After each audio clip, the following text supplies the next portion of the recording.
देखिए, आप लोग के चाहने से, मेरे चाहने से या संजय के चाहने से नहीं होगा, ऊपर वाला जब चाहेगा तभी होगा। ये बात मेरी समझ में अब आ गई। इसलिए मैं संजय को सॉरी भी बोल रहा हूँ और मैं जनता से माफ़ी भी मांग रहा हूँ कि मैं क्यों खामा बोला। यार, चाह तो ऊपर वाला नहीं रहा था ना, वरना उसने भी तो कोशिश तो की ना, फिर क्यों लड़ाई हो जाती है। हमारे झगड़े तो उस वक्त भी हुए थे, हम दिल दे चुके सनम में, देवदास में भी। तब क्यों काम हुआ? क्योंकि तब ऊपर वाला चाहता था। अब क्यों नहीं हुआ? क्योंकि अब ऊपर वाला नहीं चाहता है। हीरा मंडी तक हम लोगों की बहुत अच्छी मतलब दोस्ती थी। संजय ने अपने प्रीमियर के लिए मुझे सामने से खुद कॉल किया और ये भी मुझसे कहा कि मैंने किसी को कॉल नहीं किया है हीरा मंडी के प्रीमियर के लिए, लेकिन मैंने आपको कॉल किया है। बट मेरा दिल टूट चुका था, इसलिए मैं गया नहीं। मेरे दिमाग में ये बात है ना, घर कर गई। किसने एक बार नहीं 2 बार मुझे बहुत बड़ा धोखा दिया, कमिट करके, मुझसे छुपा के। मुझे बहुत दुख होता है कि मैंने एक अच्छा दोस्त खो दिया इस काम की वजह से। अगर ये काम ही नहीं होता तो मैं उस अच्छे दोस्त को कभी खोता नहीं। ये काम की वजह से ही हुआ जो भी हुआ, वरना मेरे और संजय के बीच में और कोई बात ही नहीं है। मैंने कहा, संजय, जिस दिन आपको हिस्ट्री क्रिएट करनी है उस दिन आप मेरे पास आ जाना। ये मैं उसको 20 बार बोल चुका हूँ और आज 21वीं बार भी बोलना चाहूँगा कि उसको जब भी हिस्ट्री क्रिएट करनी होगी ना तो आ जाए, उसके लिए मेरे दरवाजे खुले हैं। आप समझ रहे हो ना? क्योंकि घूम फिर के वो मेरा गॉडफादर है, वो मेरा बहुत अच्छा दोस्त है। उसने बहुत रिस्पेक्ट, बहुत प्यार, और उसने इस्माइल दरबार को बनाया। उसने जो नॉनसेंस किया वो बोलने से भी मैं कभी घबराता नहीं हूँ और अभी भी घबराऊंगा नहीं कभी मैं। हाँ, लेकिन अगर उसको कीड़ा है अगर हिस्ट्री क्रिएट करने का, तो उसको आना पड़ेगा मेरे ही पास। अभी वो हिस्ट्री क्रिएट नहीं कर पाया है। तो इस्माइल, अभी आप ये 3 फिल्में कर रहे हैं, तो उस टाइम पे कुछ हड़प्पा और गुजारिश और ये उस टाइम की फिल्म थी, तो सोचो वो भी मैंने सोचा कि चलो गया, जाने दो। लेकिन उसके बाद 2 और फिल्म उसने कमिट किया मुझे, और हीरा मंडी में मैंने 1.5 साल काम किया यार, और आपने मुझे बताया ही नहीं। जैसे आज श्रेया घोषाल, उसको फाइनलाइज करने वाला इस्माइल दरबार है, तो वो मेरा नाम ले ना ले कि मुझे किसी को बताने की ज़रूरत नहीं है। बट मुझे अंदर से खुशी है ना कि मेरा जजमेंट सही निकला और ये लड़की स्टार बनी। दूसरा के वहाँ पे भी मैंने प्रोड्यूसर डायरेक्टर से लफड़ा किया था के की वजह से, बट रहा के। पिक्चर छोड़नी पड़ी मुझे के की वजह से, सोचो तुम। नमस्कार, आदाब, मैं हूँ इस्माइल दरबार और ये इंटरव्यू आप लोग ज़रूर देखना। शुभजीत ने बहुत अच्छे से ये इंटरव्यू लिया है और बहुत इंटेलिजेंट एंकर है शुभजीत। तो ये यूट्यूब पर आप ज़रूर देखिएगा, Shubhajit Ghosh by look the air. देखिए, ये डायलॉग बोलना आता नहीं है, तो जो भी है सब रियल है। मैं आपको एक ही रिक्वेस्ट करूंगा कि ये इंटरव्यू ज़रूर देखना, और ख़ासकर शुभजीत के जितने भी इंटरव्यू है वो ज़रूर देखना, क्योंकि मैंने इस आदमी में कुछ तो देखा है। और मैं ऐसा नहीं कि शुभजीत सामने बैठा है इसलिए मैं तारीफ़ कर रहा हूँ, मैं इसलिए बोल रहा हूँ कि एक कुछ तो है जादू इस लड़के के अंदर। तो ये जब भी किसी के साथ इंटरव्यू करेगा ना, तो ये हमेशा कुछ ना कुछ जादू करके निकलेगा। तो आप लोग ज़रूर देखिएगा, शुभजीत के जितने भी आते हैं ना इंटरव्यू ज़रूर देखिएगा। बाकी का जो चैनल वगैरह का जो भी है तो शुभजीत आप ही बता देना यार। सर, लाइक करो, शेयर करो, सब्सक्राइब करो। ऐसे बेहतरीन कॉन्वर्सेशंस हम लेते रहेंगे और एंटरटेन करते रहेंगे। बहुत बहुत शुक्रिया, thank you so much.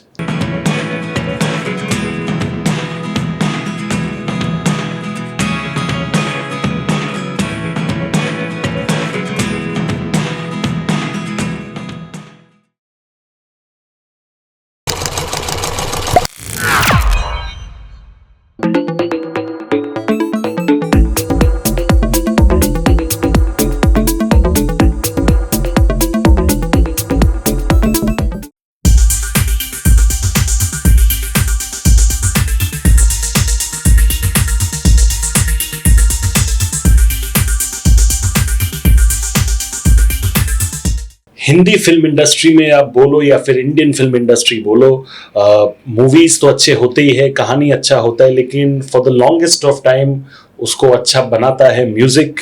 And music के जो फील्ड है उसमें हमारे साथ एक लेजेंड आज मेरे साथ मौजूद है। It's an honour and privilege to have the one and only Ismail Darbar sir over here. ढेर सारे मूवीज में उन्होंने अपना जलवा, उन्होंने अपना काम बेहतरीन दिखाया भी है, and for the longest period of time उन्होंने लोगों का प्यार जीता है with complete authenticity, originality and all thanks to इस क्रेडिबिलिटी जो उन्होंने कमाया है for such a long time. मेरे शो पे आज मौजूद है मेरे साथ Ismail sir. Sir thank you so much मेरे शो में जुड़ने के लिए। Lots of love from Shubhajit, my entire team, my entire family, everyone sir. Thank you everyone, thank you sir. आपका पहचान ही ये है कि एकदम आप निडर वाले इंसान हो, फियरलेस हो, दिल खोल के बात करते हो हमेशा एक्सेट्रा। कभी भी आपको लगता है कि ये जो फिल्म इंडस्ट्री है, बॉलीवुड है, आप थोड़े ज्यादा ही स्ट्रेट फॉरवर्ड एंड ऑनेस्ट हो, इन लोगों से संभाला नहीं जाता, ऐसा लगता है आपको कभी कभी?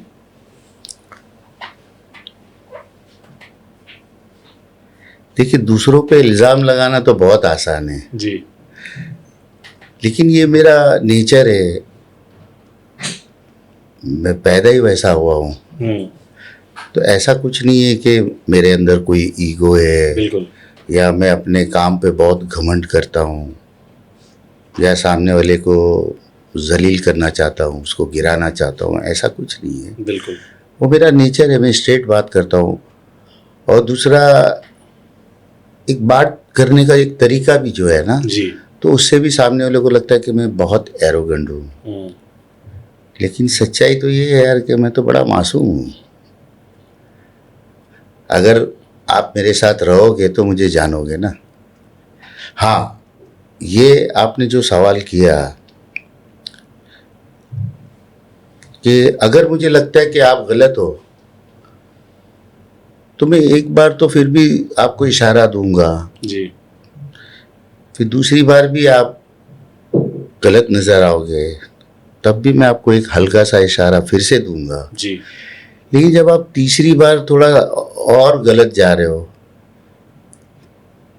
तो फिर मजबूरन मुझे बात करनी पड़ती है। और मेरे ख्याल से हर इंसान को बात करना चाहिए। बिल्कुल। तो लगता है कि अरे यार, इसकी इतनी हिम्मत कैसे कि हमसे ऐसे बात कर रहा है, तो गलत है। जो काम आप करते हो तो आप अपने काम में माहिर हो, जो काम हमने बचपन से सीखा है तो हम अपने काम में माहिर है।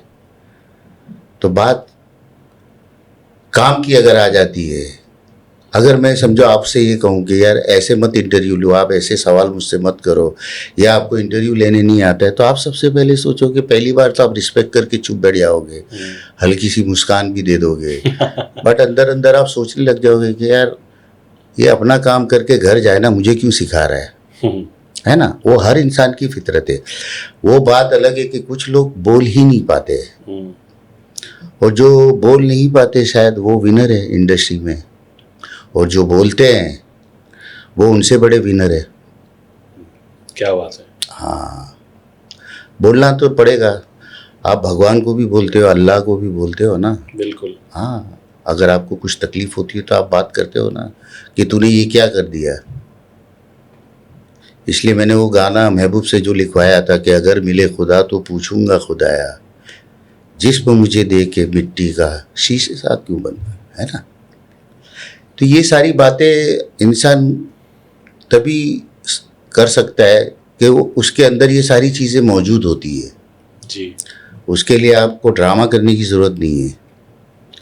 और हंसी मजाक के टाइम में उतना ही ओपन हार्ट हूँ, बहुत मस्तीखोर हूँ अंदर से, बहुत मस्ती वाला।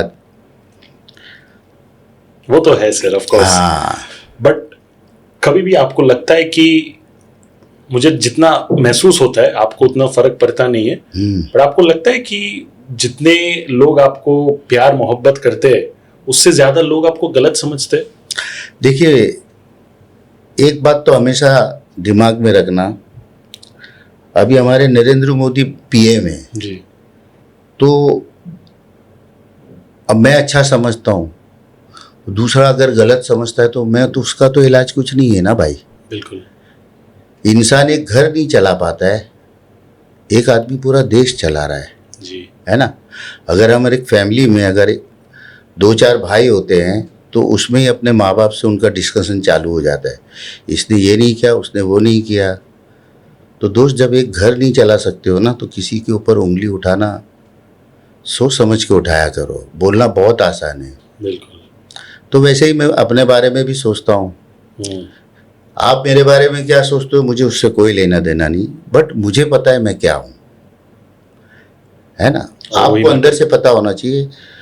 मैं बदतमीजी नहीं करूँगा आपके साथ, मैं अपने से छोटों के साथ बहुत रिस्पेक्ट से बात करता हूँ और कोई मेहरबानी नहीं कर रहा हूँ, क्योंकि हम सब एक इंसान हैं सबसे पहले।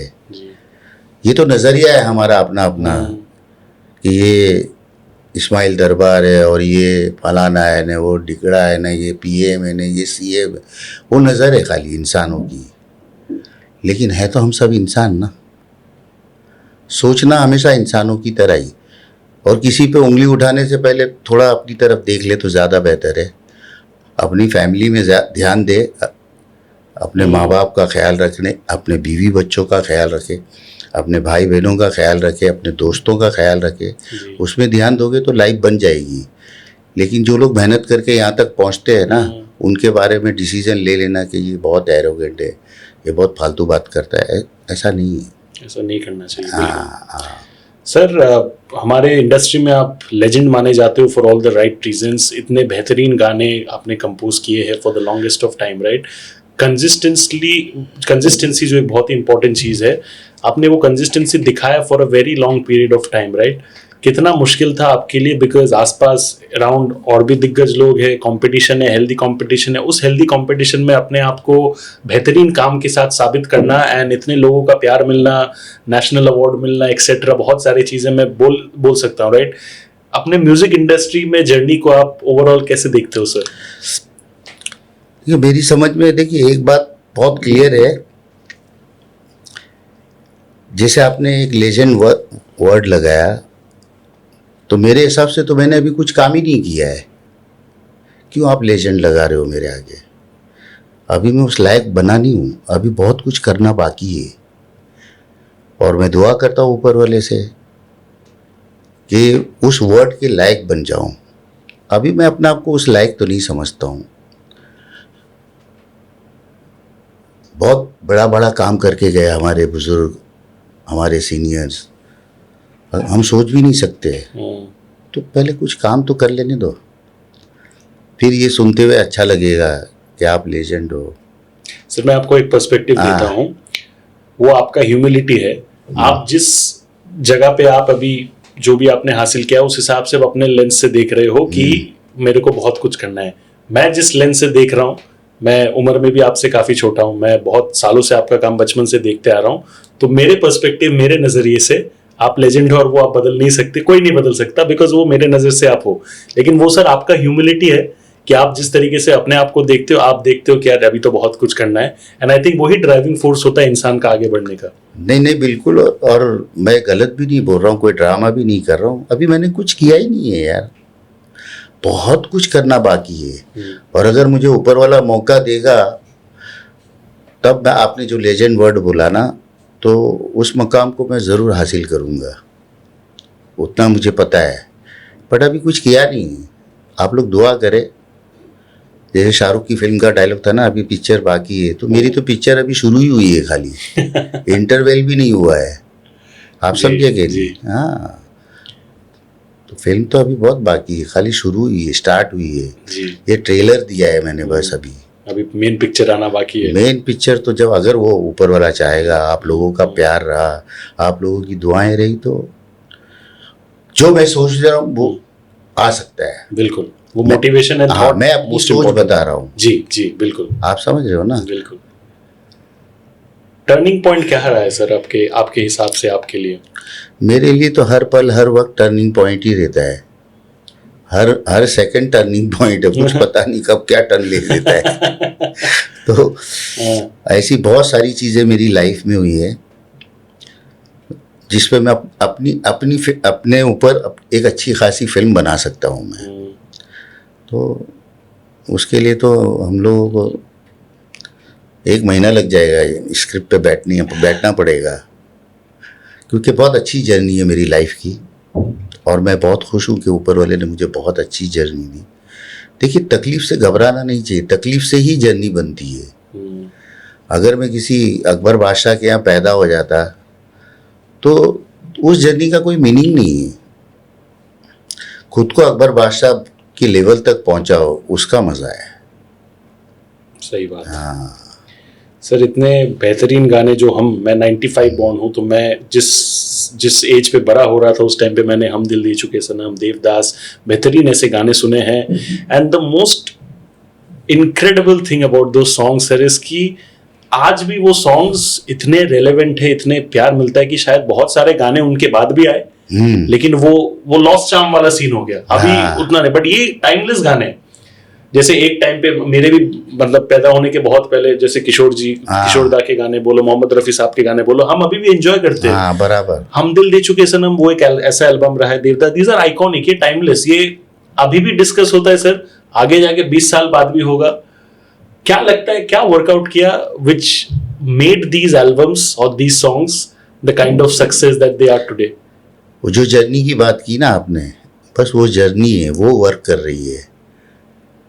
जब आप स्टेप बाय स्टेप एक एक चीज़ हासिल करते हो, तकलीफ़ों से, हर चीज़ को आप जब हासिल करते हो तो उसके लिए सिर्फ तकलीफ़ है आपको, तो वो तकलीफ़ों से वहाँ उस लेवल तक आदमी पहुँचता है। और जब इस तरह की फिल्म मिल जाती है आपको, तो वो सारा के सारा बाहर आया है। आप समझे?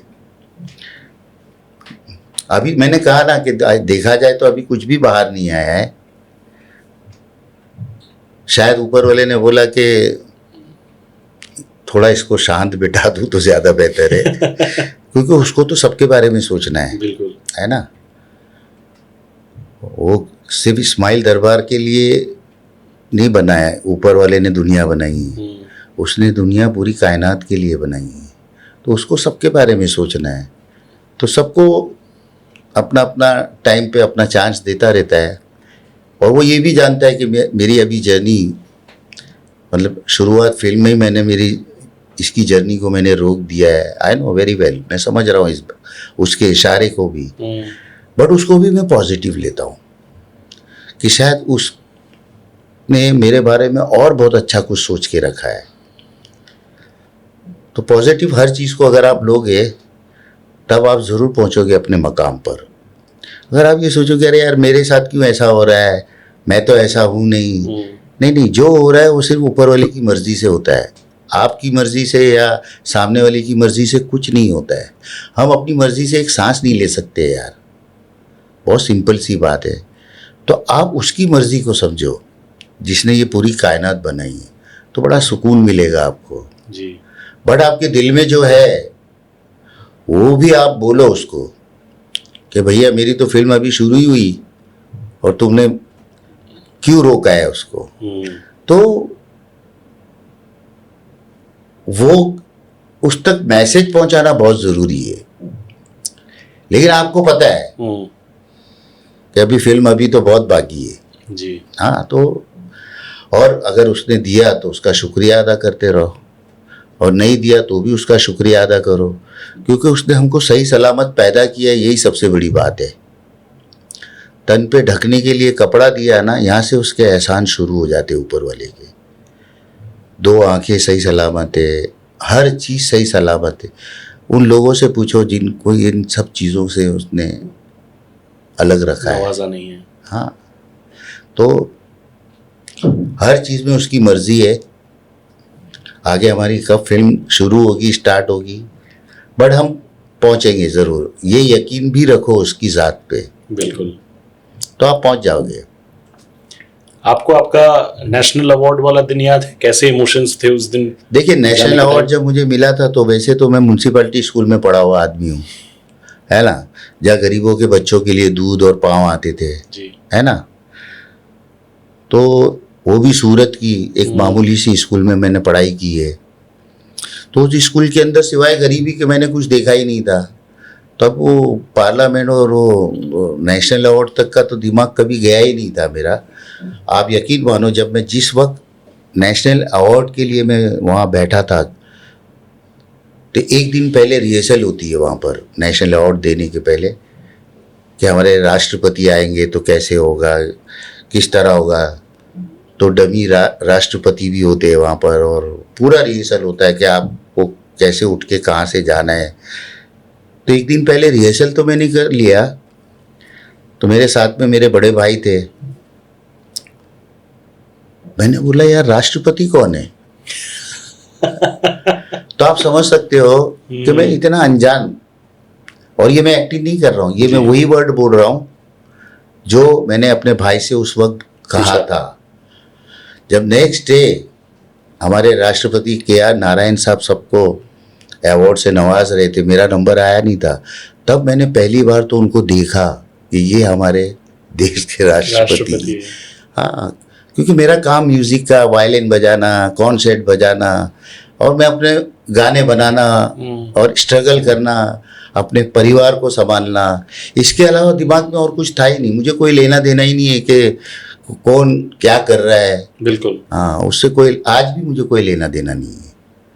मैं खुश हूँ, बस सब अपना अपना काम कर रहे हैं और सबको अपना काम करने दो। आप अपना काम करें। सर, आपने एक जगह पे कहा है कि जब literally industry was around you in terms of great work, बेहतरीन काम एक के बाद एक आ रहा था, आपका माइंड काम पे फोकस नहीं कर पा रहा था। फॉर एन आर्टिस्ट जिन्होंने अपने काम, अपने पैशन को ही अपना करियर बनाया, उसके लिए अपने मोर और लेस पीक टाइम पे काम पे फोकस नहीं कर पाना, I think it's one of the most sad things जो उस टाइम पे इंसान, बिकॉज वो रियलाइज भी कर रहा होता है कि यार मैं फोकस नहीं कर पा रहा हूँ काम पे, मेरे फैमिली की चीजों की वजह से या व्हाटएवर, करेक्ट, बट वो उस चीज को बदलने के लिए कुछ कर नहीं पा रहा है। वो टाइम कितना मुश्किल था सर आपके लिए? वो मेरे ख्याल से यही स्क्रीन प्ले ऊपर वाले का होता है कि जब उसको किसी चीज को स्टॉप करना रहता है ना, तो आपको कहीं और बिजी कर देता है। अगर वो चीज मैं बिजी नहीं करता तो मैं काम और भी बहुत खतरनाक करके निकल जाता जी। तो ये इसमें भी सब उसका ही स्क्रीन प्ले है, आप समझ रहे हो ना। और ये बात भी मुझे 60 साल के बाद समझ में आई, आप समझ रहे। उस वक्त तो मैं भी एक बच्चे की तरह तिल मिला जाता था, अरे यार ये क्या, अभी जाओ गाना ही नहीं बनाना है, अरे जाओ पिक्चर ही नहीं करना है। तो क्योंकि मैं फैमिली मैन हूँ, सबसे इम्पोर्टेंट बात है कि बचपन से लेके अभी तक मेरा फोकस सिर्फ अपनी फैमिली पे रहता है। मैं दुआ करता हूँ अपने बीवी बच्चों के लिए, अपने भाई बहनों के लिए, अपने रिश्तेदारों के लिए, अपने दोस्तों के लिए और अपने हिंदुस्तान के लिए। रही बात फिक्र जो है, मुझे सिर्फ अपने बीवी बच्चों की है, आप समझे जी। तो उसके अलावा मुझे और सोचने की ज़रूरत नहीं है कि कौन कितनी तरक्की कर रहा है, कौन क्या कर रहा है, उससे मुझे कोई लेना देना नहीं है यार। वो अपना काम कर रहे हैं, मुझे अपना काम करना है, और मैं काम तो कर ही रहा हूँ। मैं काम को कभी रोका ही नहीं हूँ आज तक। हाँ, लेकिन उस काम को किस तरह लेकर आना है, वो स्क्रीन प्ले भी ऊपर वाले ने अब मेरे दिमाग में डाला है। तो आप बहुत जल्दी बहुत कुछ सुनोगे इंशाअल्लाह, अगर ऊपर वाले ने चाहा तो। और कहानी फिर से शुरू होगी। और यहाँ सबसे बड़ा फ़ायदा ये है कि यहाँ पर मैंने हमारी जो जनता है उनसे ही अपना रिश्ता बना लिया। जब मुझे पता चला कि यार मैं चाहे बड़ी फिल्म करूं, छोटी फिल्म करूं या कुछ भी करूं, तो एक उम्मीद तो यही रहती है ना कि पता नहीं पब्लिक को कैसा लगेगा। मेन चीज तो वही रहती है बराबर।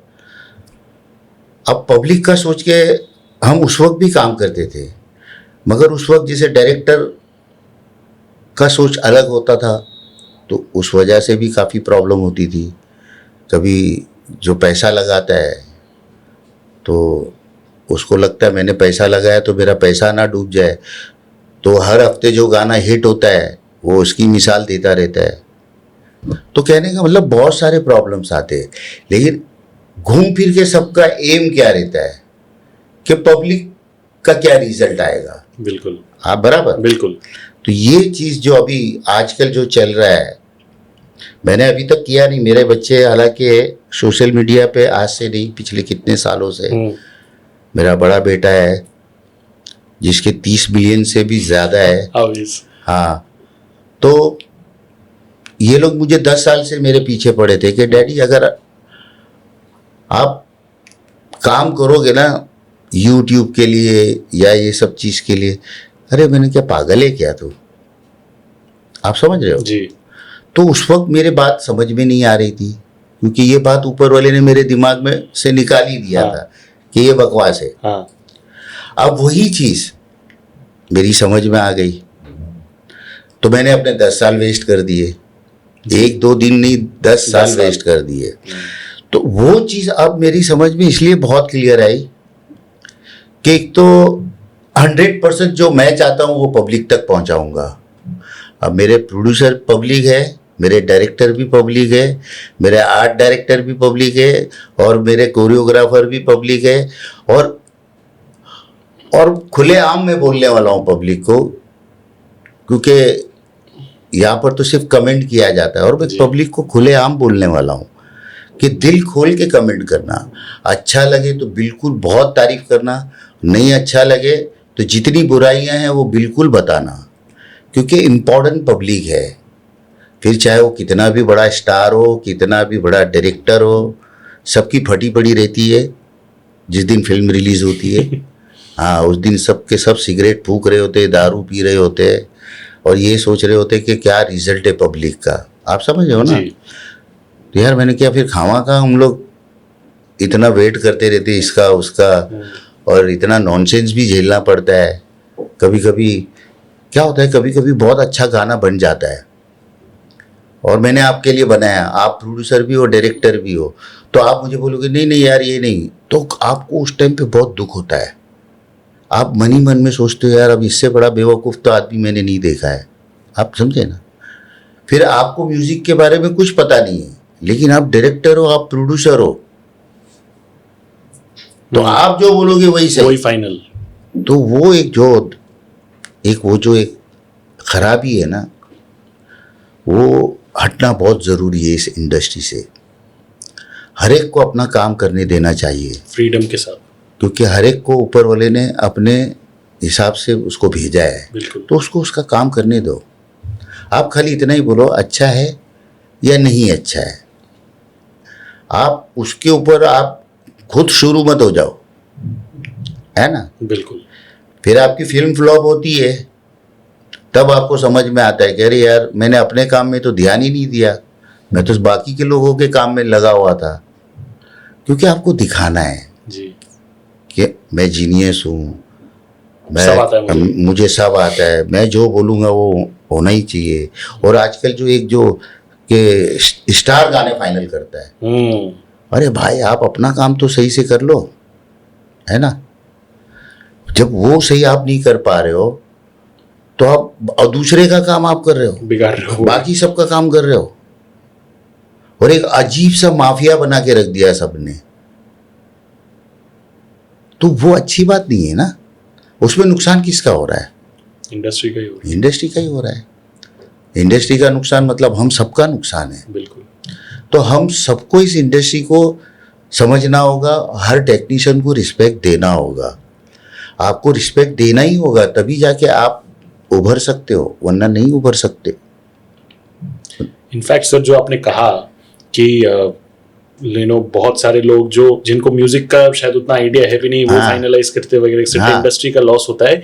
ये हम लिटरली रिजल्ट वाइज भी देख रहे हैं, राइट। जब 90s का जमाना था या फिर अर्ली 2000s का भी जो जमाना था, एक म्यूजिक का एक क्वालिटी था जो लोगों को याद भी रहता था। इनफैक्ट ऐसा भी होता था सर, आपको याद होगा कि शायद मूवी उतना अच्छा नहीं हो, लेकिन कभी कभी लोग गाने मूवी के बहुत हिट होते थे और लोग गाने के वजह से मूवी को याद रखते थे। देखिए, मुझे लास्ट 10 साल में ऐसा कोई याद ही नहीं है किस्सा की मूवी खराब। मैं आपको बताता हूँ, और गाना भी याद है। इसलिए मैं तो जितने अपने सीनियर कंपोजर है, जितने भी है, आप हर एक आदमी का गाना सुन के बता सकते हो कि ये गाना लक्ष्मीकांत प्यारेलाल का है, ये गाना आर.डी. बर्मन का है, ये गाना बप्पी लहरी का है, ये गाना कल्याण जी आनंद जी का है, ये जयदेव जी का है, ये सलील दा का है, ये नौशाद साहब का है। हाँ, आज की तारीख में आप मुझे बता दो, मैं हार जाऊंगा। आप जो बोलोगे वो हार जाऊंगा। हाँ, ना सिंगर में वो क्वालिटी है। अरे अरिजीत का नाम हो गया तो उसने अपना मेहनत करके अपने वोकल को चेंज करके उसको ऊपर वाले ने दिया, तो उसको उसके हाल पे छोड़ दो यार, तुम अपने आप को बनाओ ना।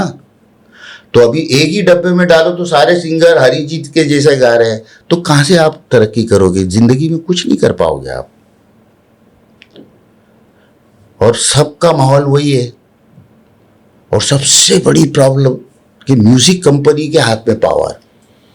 अब म्यूजिक कंपनी का ऐसा है कि वो उनको टेम्पो तक मालूम है, उनको खाली इतना, वो कोई प्रोग्रामर या अरेंजर या म्यूजिक डायरेक्टर इतना बता देगा कि अभी जो गाना ये बम्पर हिट हुआ है इसका टेम्पो 120 टेम्पो है।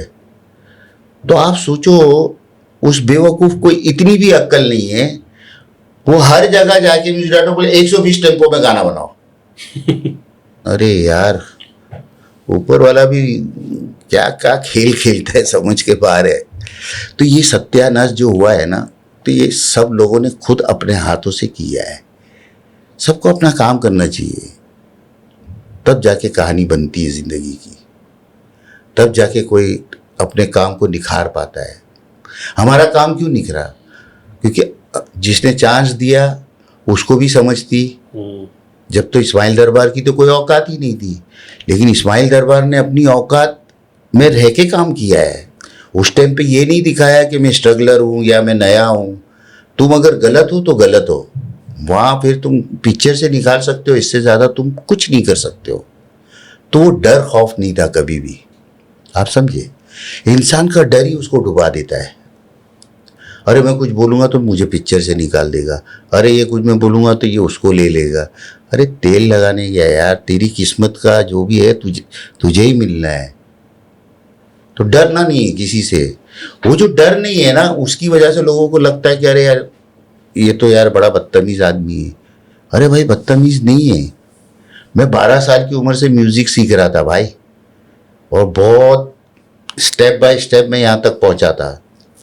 ऐसा नहीं है कि क्या इलाहाबाद से हारमोनियम लेके आ गया और पेटी लेके आ गया और शुरू हो गया, वैसा नहीं है। सर आपने जो कहा अभी कि बिना डरे अपने हिसाब से मैक्सिमम पिक्चर से निकाल देंगे वगैरह एक्सेट्रा, आपसे जितना मैंने थोड़ा देर अभी बात किया, एंड इसके पहले भी थोड़ा बहुत जो व्हाट मेरा फ़ोन पे बात हुआ था, मुझे एक चीज़ समझ में आता है कि आपके अंदर एक ग्रैटिट्यूड बोल के जो चीज़ है ना, कि वो आपके अंदर बहुत है। ग्रेटिट्यूड का मतलब क्या? मतलब सर ग्रेटफुल होना, मतलब अगर आपके लिए कोई करे कुछ तो आप उस चीज को हमेशा याद रखते हो, ग्रेटफुल होना। हाँ, उस अच्छा। हिसाब से तो वो मुझे लगता है कि आप हर एक चीज को, जैसे आप हर एक चीज को के लिए आप अल्लाह का शुक्रिया करते हो, अपने फैमिली का, तो वो आपके अंदर नेचर है, राइट। इनफैक्ट आप जिस तरीके से आगे बढ़े म्यूजिक इंडस्ट्री में, आपने मूवीज किए, सब कुछ किया, एक कुछ सेक्शन ऑफ लोग है जो कहते हैं कि सर ने के अंदर इतना ग्रेटफुलनेस है, फिर भी उसी वजह से वो बहुत देर तक शायद कुछ कुछ चीजें जो उनके साथ गलत हो रहा था उन्होंने चुप हुआ। वो होता है ना कि बबल बनता है फिर जाके फटता है, राइट। करेक्ट। वही इवेंचुअली हुआ आपके साथ हीरा मंडी के टाइम पे। बिल्कुल। आप बैकबोन थे। इनफैक्ट किसी जर्नलिस्ट ने ये चीज कहा था, राइट। वो आपने खुद तो नहीं बोला था। ये कमाल है।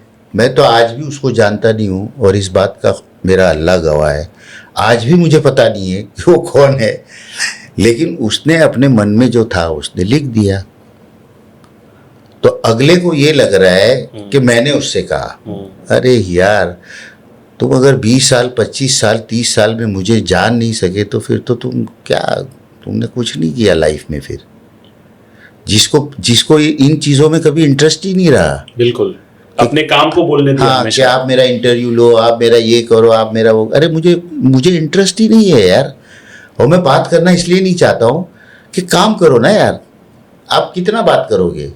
काम करो तो ज़्यादा बेहतर है। काम ही बोलेगा। हाँ, आप यकीन मानो, इस बात का भी अल्लाह गवाह है। देखिए, अल्लाह गवाह बोलने का आपको पहले तो मतलब समझा दूँ कि मैं दुनिया के सामने तो ड्रामा कर सकता हूँ, लेकिन अल्लाह का नाम मैंने गवाही में ले लिया है, तो वो तो बख्शेगा नहीं बॉस। बिल्कुल। ना इधर बख्शेगा ना उधर बख्शेगा। तो मैं अल्लाह गवाह बात कर रहा हूँ कि जब नेशनल अवार्ड भी मुझे मिला ना, तो मैंने आपको एक तो बता दिया, दूसरा, जूरी कौन होता है मुझे ये तक नहीं पता था। मुझे जूरी वहाँ मिल के बता रहे, ब्रेक हुआ तो, कि हम जूरी है, हमने आपको चूज़ किया है। तो मैं बोल रहा हूँ अच्छा अच्छा अच्छा, शुक्रिया शुक्रिया। आप समझे, मुझे कोई लेना देना नहीं है यार। जैसे मैं रियलिटी शो करता था तो मुझे मेरे बहुत सारे लेजेंडरी चीफ गेस्ट आते थे, तो बोलते थे वहाँ इस्माइल मियाँ तुमको पता ही नहीं तुम्हारे पीछे क्या पॉलिटिक्स हो रही है। तो मैंने क्या क्या कर लेंगे, कुछ नहीं कर पाएंगे, होगा वही जो उसने सोचा है। और वही होता था।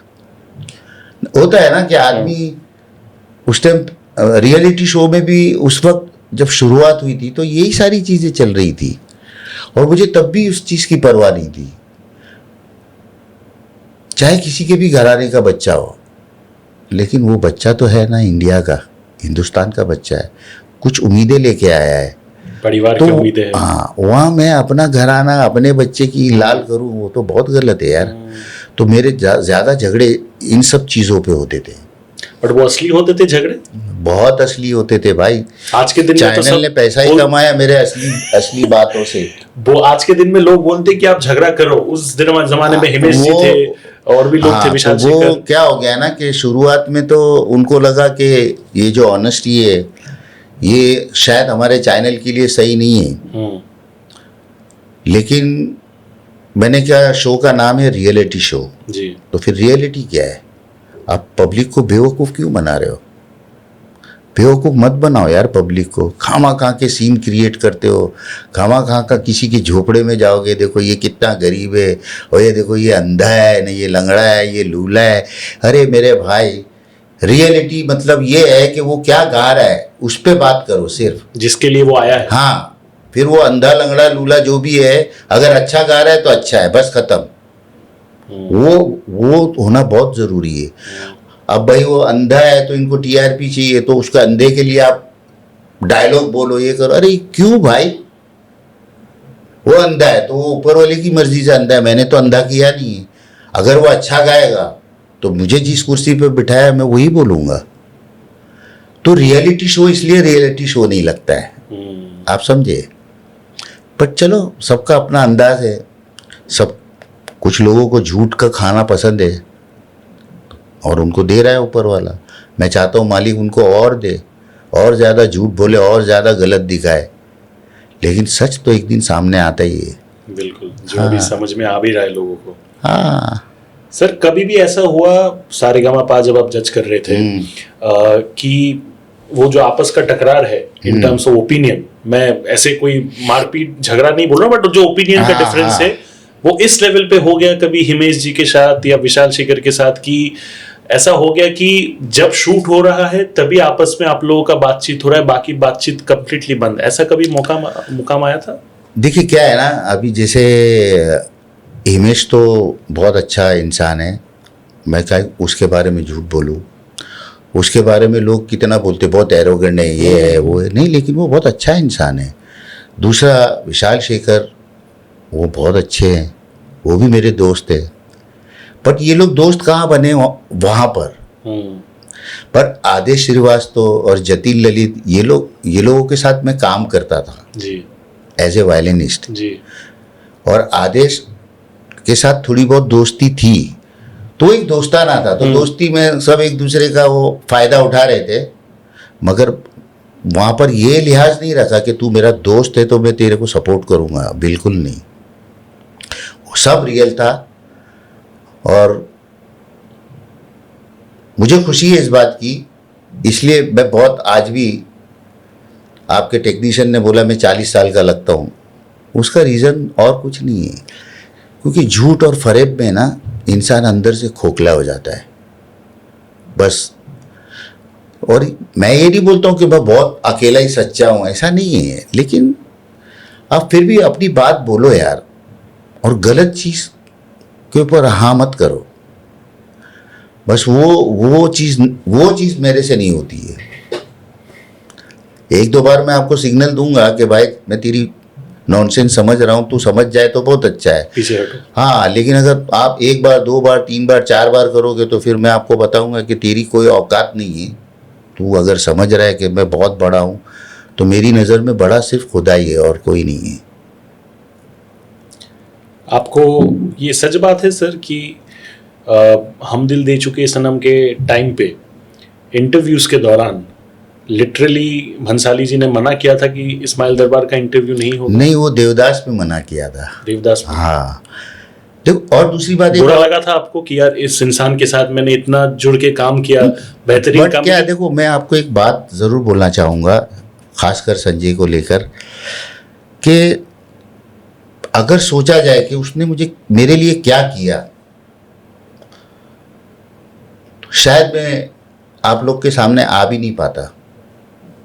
उसने वो किया, उसने वो सारी मेरी चीज़ें बर्दाश्त की, तब जाके इस्माइल दरबार आप लोग के सामने आया। उसकी वो एक चीज़ जो है ना, वो मुझे हमेशा रोकती है। आप समझे ना, मैं उसके बारे में कितना भी गलत बोलूँगा, लेकिन अंदर से मुझे तकलीफ़ होती है कि नहीं यार, अगर वो उस टाइम पे अगर ये तेरी ये सब चीज़ें बर्दाश्त नहीं करता तो तू तो पब्लिक के सामने आता ही नहीं। मैं तो पहला गाना भी रिकॉर्ड नहीं हुआ था तब मैंने बोला था कि आप क्या मुझे दिखाओगे, इससे ज़्यादा आप कुछ नहीं कर सकते हो, पिक्चर से निकालोगे और कुछ नहीं कर सकते हो। तो जब तो मैंने एक गाना भी रिकॉर्ड नहीं हुआ था, हमारी तो शुरुआत ही ऐसी हुई है सोचो, और हर गाने में हमारे इतने बुरी तरह झगड़े होते थे। और इस मामले में मैं उसको बहुत रिस्पेक्ट करता हूँ। उसने बहुत मुझे इज्जत दी, बहुत प्यार भी दिया, मुझे दिया, मेरे परिवार को दिया और हमेशा दिया। लेकिन हमारे बीच में बस ये एक काम को लेके जो हीरा मंडी से शुरू हुआ ना, हीरा मंडी तक हम लोगों की बहुत अच्छी मतलब दोस्ती थी। संजय ने अपने प्रीमियर के लिए मुझे सामने से खुद कॉल किया और ये भी मुझसे कहा कि मैंने किसी को कॉल नहीं किया है हीरा मंडी के प्रीमियर के लिए, लेकिन मैंने आपको कॉल किया है। बट मेरा दिल टूट चुका था, इसलिए मैं गया नहीं। मुझे लगा कि यार संजय, तो आपको इतना राइट था कि आप मुझे अगर ऐसे भी बोल देते ना कि इस्माइल अभी मैं आपको लूँगा, तो शायद मेरा नाम थोड़ा नीचे आ जाएगा। और ये बात मैं हमेशा उसको बोलता था कि यार आप ये क्यों नहीं सोचते हो कि मुझे लाने वाले तो आप ही हो, आपको तो उस पर ही खुश होना चाहिए। जैसे आज श्रेया घोषाल, उसको फाइनलाइज करने वाला इस्माइल दरबार है, तो वो मेरा नाम ले ना ले कि मुझे किसी को बताने की ज़रूरत नहीं है। बट मुझे अंदर से खुशी है ना कि मेरा जजमेंट सही निकला और ये लड़की स्टार बनी। दूसरा केके, वहाँ पे भी मैंने प्रोड्यूसर डायरेक्टर से लफड़ा किया था केके की वजह से, बट रहा केके ही। पिक्चर छोड़नी पड़ी मुझे केके की वजह से, सोचो तुम। आप उसके और लिए लड़ इस रहे थे। बात का भी अल्लाह गवाह है। चलो, आपने बोला था कि अगर केके नहीं गाएंगे तो मैं पिक्चर नहीं करूंगा। नहीं, बात ये नहीं थी। बात ये थी कि उस वक्त संजय से पहले मुझे एक बहुत, संजय से बड़े डायरेक्टर ने मुझे ब्रेक दिया था और उसके लिए मैंने तड़प तड़प के बनाया था और उसमें मैंने स्क्रैच केके से गवाया था। लेकिन वो मेरा चॉइस था, उनका चॉइस था दो कव्वाल, और मैंने ईमानदारी से बुलाया दोनों कव्वालों को। सुबह 10 बजे से 2 बजे तक वो जब गा रहे थे तड़प तड़प के, तो मुझे लग रहा था मैं तड़प रहा हूँ। तो मुझे, क्योंकि मैं एकदम नया ही था, लेकिन नए का मतलब ये नहीं था कि मुझे कभी ऐसा लगा कि मैं एकदम नया हूँ तो मैं डिसीज़न नहीं ले सकता हूँ। जो मुझे बोला है, और वो बहुत बड़ा है, बहुत बड़ी फिल्म है और सब कुछ बड़ा बड़ा था, लेकिन मुझे लगा तो मैंने डिसीज़न ले लिया खुद ही। 2 बजे के बाद मैंने कव्वालों को पैकअप किया। वो कव्वाल बहुत अच्छा गाते थे, लेकिन मेरा तड़प तड़प के तो नहीं गा रहे ना भाई, तो मुझे तो मेरे गाने को इज्जत देना है ना। बिल्कुल। और केके को जब बुलाया तो केके मुझसे कह रहा है कि अरे इसमें मैं तो इस तरह का गाना नहीं गाता हूँ, मैं तो पॉप सिंगर हूँ। मैं बोला अबे तेरे को गाने बुलाया है, तू कौन सा सिंगर है, मेरे को कोई लेना देना नहीं। तुझे गवाने का काम म्यूजिक डायरेक्टर का है और वो मैं करना जानता हूँ। मुझे नहीं अच्छा लगेगा तो मैं तुझे भी घर भेज दूंगा, तो तू टेंशन क्यों ले रहा है। हाँ, मैंने आपको बता दिया। मैं बोला हाँ बता दिया, वो अच्छा किया, ये तेरी ऑनेस्टी है। मुझे लगता है मैंने सही लड़के को बुलाया गाने के लिए। वो उसकी ऑनेस्टी थी, क्योंकि वो गाना सुन के उसकी हालत ख़राब हो गई कि बोले मैं तो गा ही नहीं सकता हूँ और इस तरह के गाने मैंने कभी गाए नहीं। मैं बोला यार ये अजीब आदमी है। और आप सोचो मैं इतनी बड़ी फिल्म का एक पहला गाना कर रहा हूँ, वो भी स्क्रैच कर रहा हूँ, वो भी उस डायरेक्टर को सुनाने के लिए, तो कितनी बड़ी जिम्मेदारी थी। बिल्कुल। फिर वो गाना जब उसको डायरेक्टर को पता चला, रात को डायरेक्टर को आना था गाना सुनने के लिए, तो भाई साहब तो आए नहीं, तो मेरा तो दिल टूट गया यार उधर। मैंने कहा यार जिसके लिए इतनी मेहनत की वही नहीं आए। वही नहीं आया। खैर फिर मैंने पता लगाया कि भाई वो क्यों नहीं आए, तो उसके असिस्टेंट ने मुझसे कहा कि वो बिजी थे, उसने बेचारे ने ऐसे बोल दिया। फिर बाद में मुझे किसी ने बताया उनकी टीम से ही कि यार तुमको पूछना तो चाहिए था ना, उस आदमी ने अगर बोल दिया तो बोल दिया, मालिक तो वो है, तेरे को तो चांस दे रहा है वो। मैंने कहा ये क्या बात हुई यार, चांस दे रहे का मतलब क्या, कि गाने को मैं कुछ भी सत्यानाश करके गाना कर दूं? वो मेरा विजन है, वो मेरा हाँ। ब्रेन चाइल्ड है वो। बोले नहीं नहीं, इंडस्ट्री में सब ऐसे ही चलता है। बोला चलता होगा यार, तब तो मैं संजय बंसाली से मिला भी नहीं था, मैं तब की बात बता रहा हूँ। खैर फिर 2-3 दिन के बाद उस डायरेक्टर का ही कॉल आया मुझे कि तुम मेरे ऑफिस आ सकते हो क्या। और वो बेचारा मेरे को बहुत इज्जत भी दिया फ़ोन पे कि यार तू इतना टैलेंटेड है, ये है, मुझे पता है तू ये कर देगा, इसकी वाट लगा देगा। उस जो टॉप पे थे सबके नाम लिए तो मैं बोला चलो यार, तो मैं चला गया तो आलीशान ऑफिस था, 10-15 असिस्टेंट बैठे हुए थे, बड़ा तामझाम था। अब होता है 8-10 असिस्टेंट के बाद फिर से अपने आप को बॉस दिखाना तो है ना। और ये बात हवा तो फैली गई थी कि इसने उसको छोड़ के ने किसी नए लौंडे को गवा दिया, नए सिंगर को भी नहीं, नए लौंडे को गवा दिया। ये लैंग्वेज के तब के नहीं बने थे। नहीं बिल्कुल भी नहीं। वो भी बेचारा ऑटो रिक्शा से आया था और मैं भी कैनेटिक होंडा में घूम रहा था तभी। तो बहुत 5-7 मिनट तक तो लोग सब अंग्रेजी में सब अपना एक दूसरे का, बड़े हाई फाई लोग थे ना, तो मैं चुपचाप बैठा रहा। फिर मेरे पास जैसे वो डायरेक्टर आया तो मैंने कहा आपने गाना सुना? अरे ऐसे गाने तो नदीम श्रवण रोज बनाते हैं। मैं उसी वक्त खड़ा हो गया। मतलब आपको म्यूजिक का तमीज नहीं, मैं आपके साथ काम नहीं करूंगा। मैंने परवाह ही नहीं की कि ये कितना बड़ा है, कितनी बड़े लेवल की फिल्म है, कितने बड़े स्टार्स है, मतलब होंगे। जब इस आदमी को ये बात का तमीज नहीं है। और यार मैं ये नहीं बोलता हूँ कि नदीम श्रवण ने हिट नहीं दिए, बहुत बड़े बड़े हिट दिए, बहुत अच्छे म्यूजिक डायरेक्टर है, लेकिन आप मेरे गाने को और मुझे इतना मत गिराओ कि ऐसा गाना। तो ऊपर वाले की मार देखो, कमाल तो ये है कि वो एक गाना ऐसा है जो आज भी लोगों को रुला रहा है। एब्सोल्युटली। तो मैं गलत नहीं था। और मुझे इस बात की खुशी है कि मैंने अपने आप डिसीजन लिया और वहाँ से उठ के चलता हो गया। उस वक्त उन्होंने एक लाइन और मुझसे कही थी कि ऐसे गाने तो नदीम श्रवण रोज देते हैं, और क्या है ना, टेक्निकली इस्माइल तुम इतने पावरफुल नहीं हो अभी टेक्निकली। देख जो टेक्निकली बहुत हाई फाई थे उस टाइम पे, मैं नाम लेना नहीं चाहता हूँ क्योंकि फिर उस पर भी बहुत लफड़े होते बाद में। बिल्कुल। तो सबकी मिसालें देने लगा। तो मैंने दोनों डायलॉग का जवाब दिया। एक तो आपको म्यूज़िक का तमीज़ नहीं है, और रही बात, मैंने कहा मैं आपको आपके पहले सवाल का भी जवाब दे देता हूँ। टेक्नीशियन तो मैं आपको 1000 ला के दे दूँगा, करोड़ों ला के दे दूँगा, आप मुझे एक इस्माइल दरबार ला के दिखा देना। और मैं सीधा निकल गया। क्या बात है। हाँ, हालांकि उसके बाद मुझे बहुत दुख भी हुआ। ऐसा नहीं है कि मैं बहुत टार्जन, ऐसा नहीं, इंसान ही हूँ। फिर मेरे दोस्तों ने, मेरे जितने भी सिटिंग मेंबर, सब दोस्त ही थे सब, अरे पागल है यार, बड़े से बड़ा म्यूजिक डायरेक्टर चुप रहता है, ये रहता है, तू तो अभी कुछ हुआ भी नहीं, कितनी बड़ी फिल्म थी, थोड़ा सुन लेता तो क्या फ़र्क पड़ता। मैं बोला यार इस टॉपिक पे बात नहीं करे तो ज़्यादा बेहतर है, नहीं तो तेरे साथ भी झगड़ा हो जाएगा। तो ये गलत नहीं है, उसको आप गलत ले रहे हो, मैं गलत नहीं समझता हूँ। आपके लिए आपका वो सेल्फ रिस्पेक्ट हमेशा ऑफ कोर्स यार, बिल्कुल, और वो मैं होना भी अपनी चाहिए। इज्जत नहीं करूंगा, मेरे सामने गाने वाले की मैं इज्जत नहीं करूंगा, मैंने वो इज्जत की, इसलिए केके भी केके बना, तड़प तड़प के भी तड़प तड़प के लोगों के सामने आया। बिल्कुल सर, एक कहावत है ना कि दाने दाने पे लिखा है खाने वाले का नाम। हाँ। सिमिलरली गाने का भी जो एक किस्मत होता है, हाँ। वो इवेंचुअली वो शायद हम दिल दे चुके सनम, संजय लीला भंसाली से वो कोलैबोरेशन ऊपर वाले ने चाहा था तब जाके हुआ।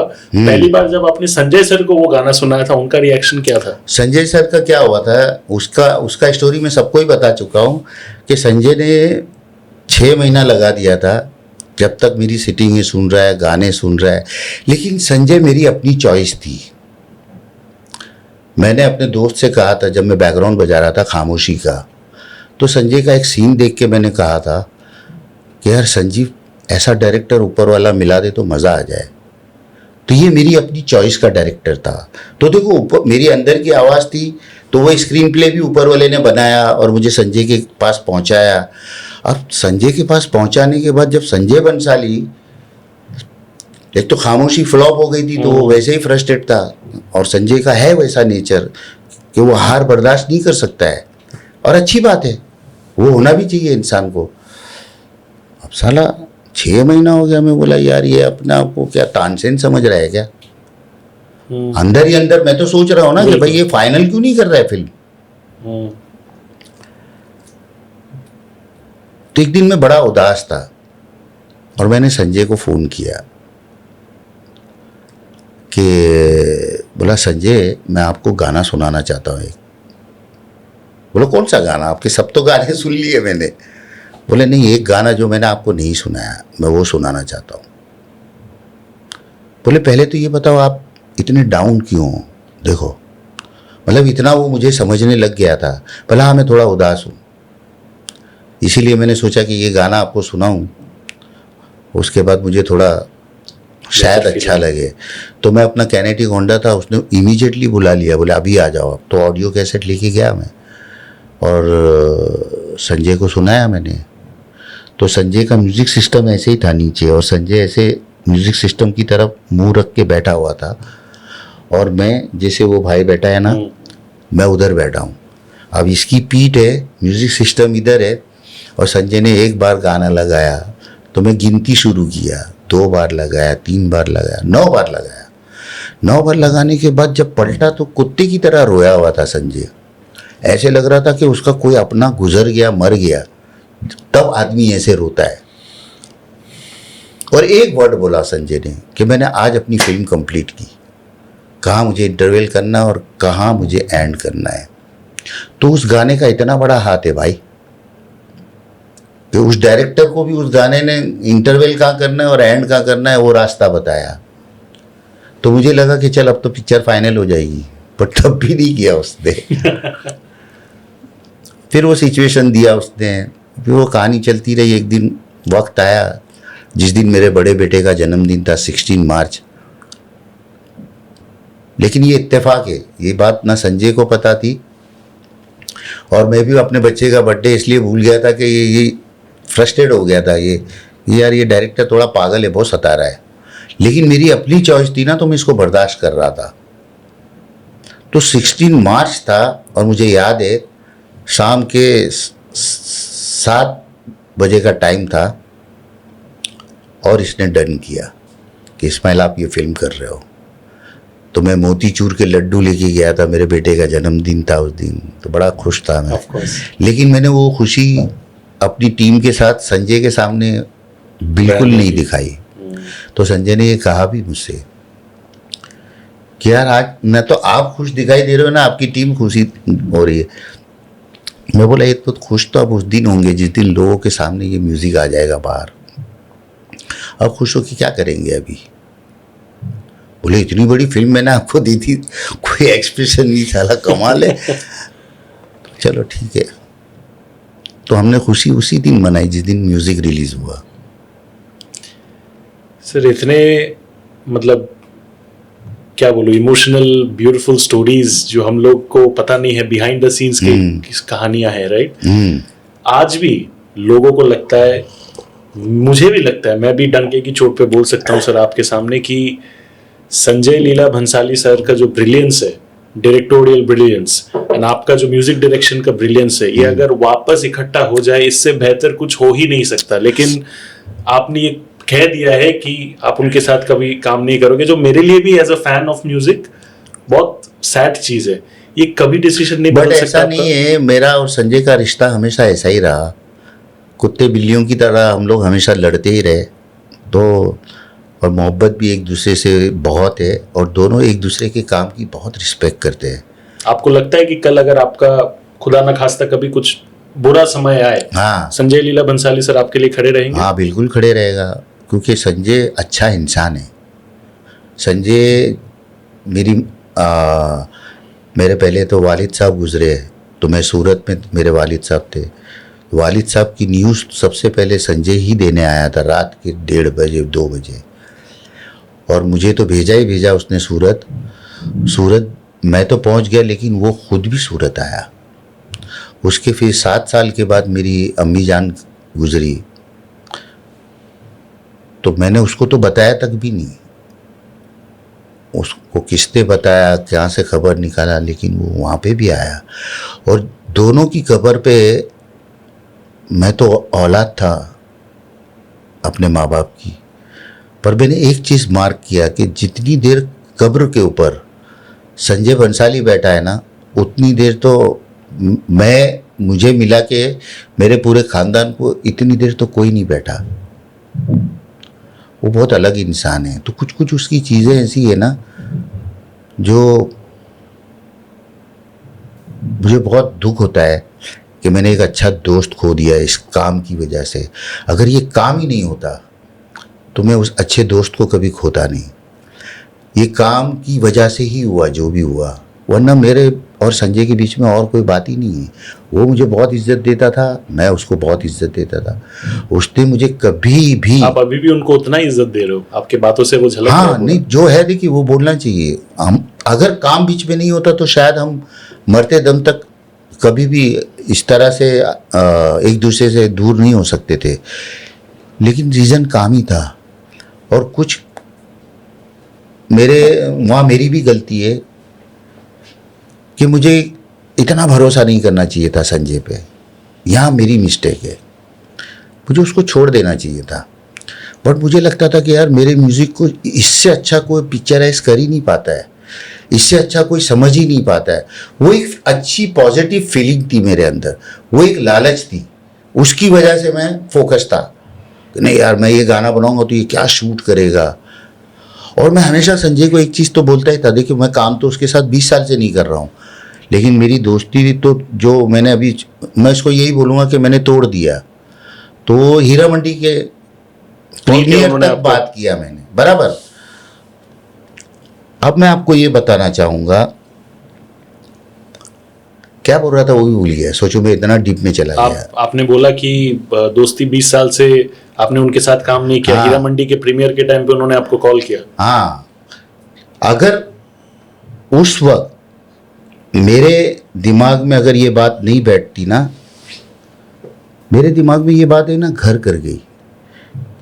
किसने एक बार नहीं 2 बार मुझे बहुत बड़ा धोखा दिया, कमिट करके मुझसे छुपा के, और उसको पता है कि मुझे क्या बुरा लगेगा, मैं खुद हट जाऊंगा। मुझे निकालने की ज़रूरत कभी भी नहीं पड़ेगी किसी को भी, मैं खुद हट जाऊंगा। आपका सेल्फ रिस्पेक्ट ही वैसा है। हाँ, तो मैंने आपको बताया ना, मुझे डर इसी बात का कभी नहीं रहता है कि अरे काम छूट जाएगा तो मैं भूखा मर जाऊंगा। अरे नहीं भाई, उसने तो वादा किया है वो भूखा उठाएगा मगर आपको भूखा सुलाएगा नहीं। तो ये बात भी तो बचपन से कान में बैठी हुई है ना, तो उसका डर खौफ कभी रहा ही नहीं। मगर इस काम की वजह से ही वो चीज़ आई ना।